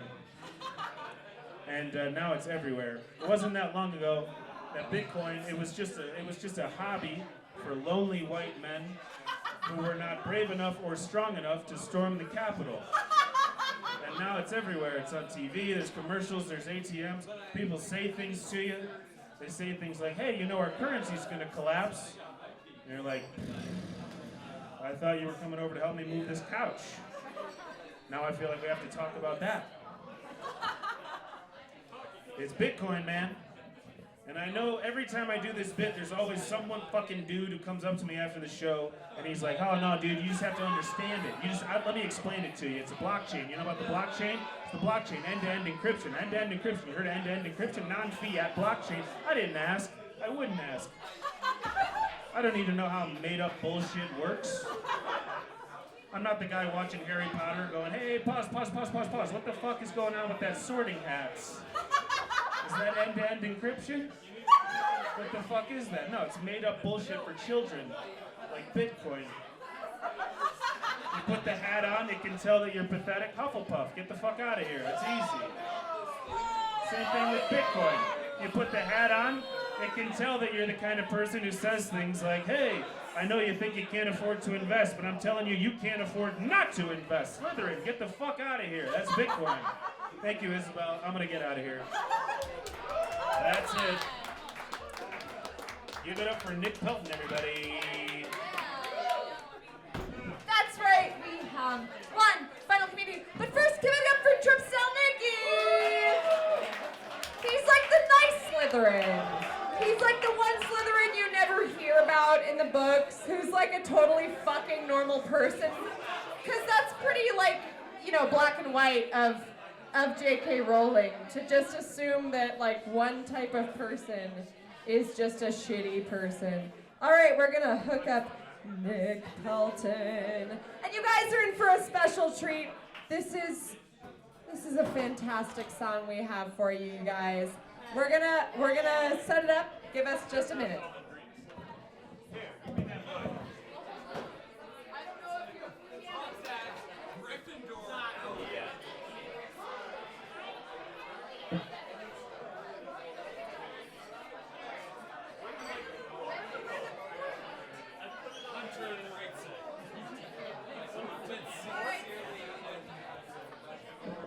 All right, I lent someone my the cord here, and someone took it now. So if you took the cord, please return it. Number one suspect, Evan. No, I think it's actually. I don't care. We got a cord. We got a cord, ladies and gentlemen. Sit tight. Oh shit, we got a cord. Oh, let's test it out. Let's see if it's working out. Oh, let's test it out. Fuck yeah.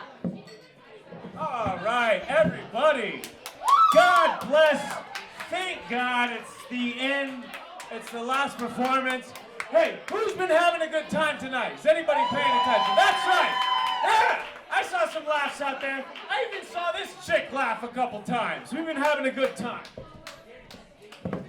So, the following is a sacred, spooky, wayward comedy song to fight off the evil skeletons and ghosts and spirits that otherwise haunt our lives.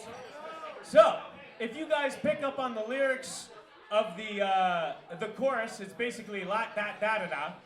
As soon as you guys pick up on the lyrics, please, please, please feel free to sing along. And for Christ's sake, if this mic starts dropping, someone help me out. Beautiful. All right.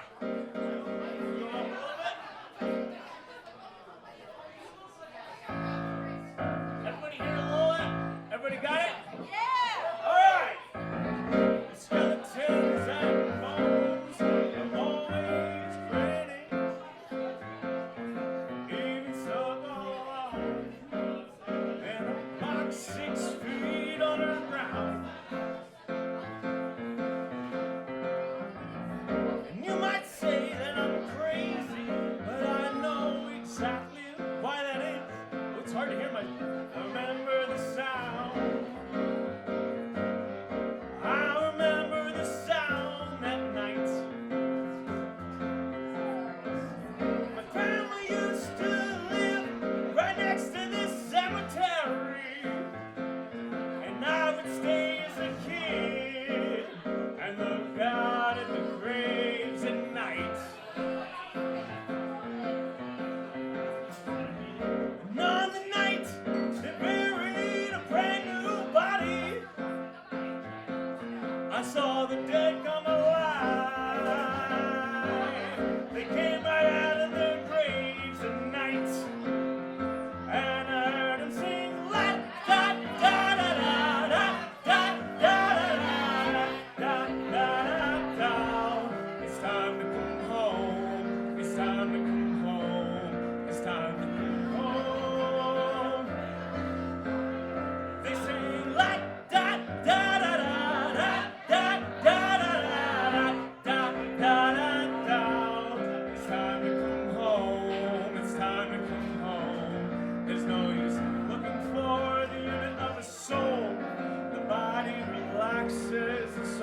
takes control.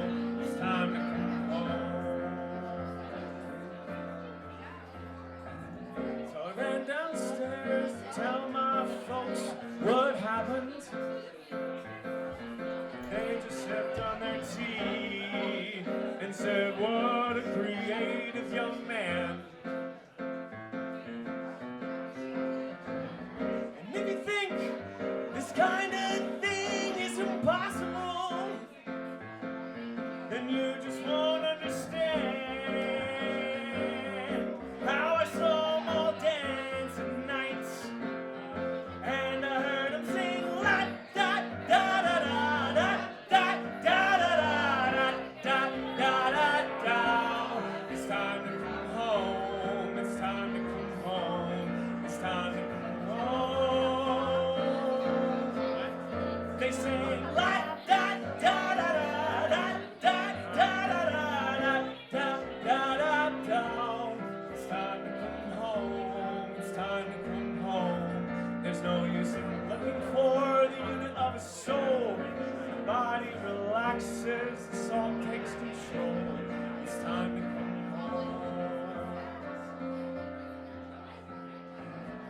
Now I'm a grown-up man with a job and a family, and a smile on my face, though most people don't understand why. Once you realize the dead can still get down if they want, makes you feel good to be alive. Feels so good to be alive, my friends. And I'll be singing like da da da da da da da da da da da da. It's time to come home. It's time to come home. It's time to come home. I'll sing like da da da da da da da da da da da da. It's time to come home. It's time to come home. There's no use in looking for the unit of a soul. The body relaxes, the soul takes control. It's time to come home.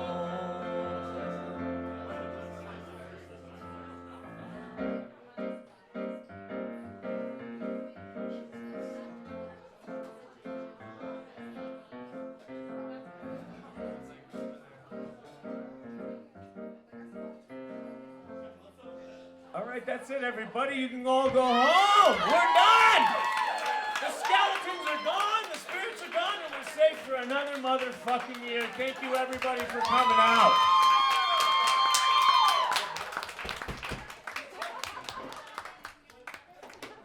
All right, give it up for Nick Pelton, everybody! Again, we are Wayward Comedy. We are every Wednesday at Chili Lion Brewery. It's an open mic. If you saw what you saw here tonight, you're like, hey, I could fucking do that. Well, then come do it. Well, the comedy part, it's a comedy open mic. It's not a variety open mic. We're going to try to do more variety open mics as we go on, because we were also co-hosted by Ann Sons Theater, who is Myri Chanel, Tori Frazee, and a couple other folks here tonight. They're fantastic. They're lovely people. Thank you guys so much for coming. Wayward Comedy, every Wednesday at Chili Line at 8 p.m. Bingo, every other week here at Desert Dogs, hosted by Devin. This week is Dad's.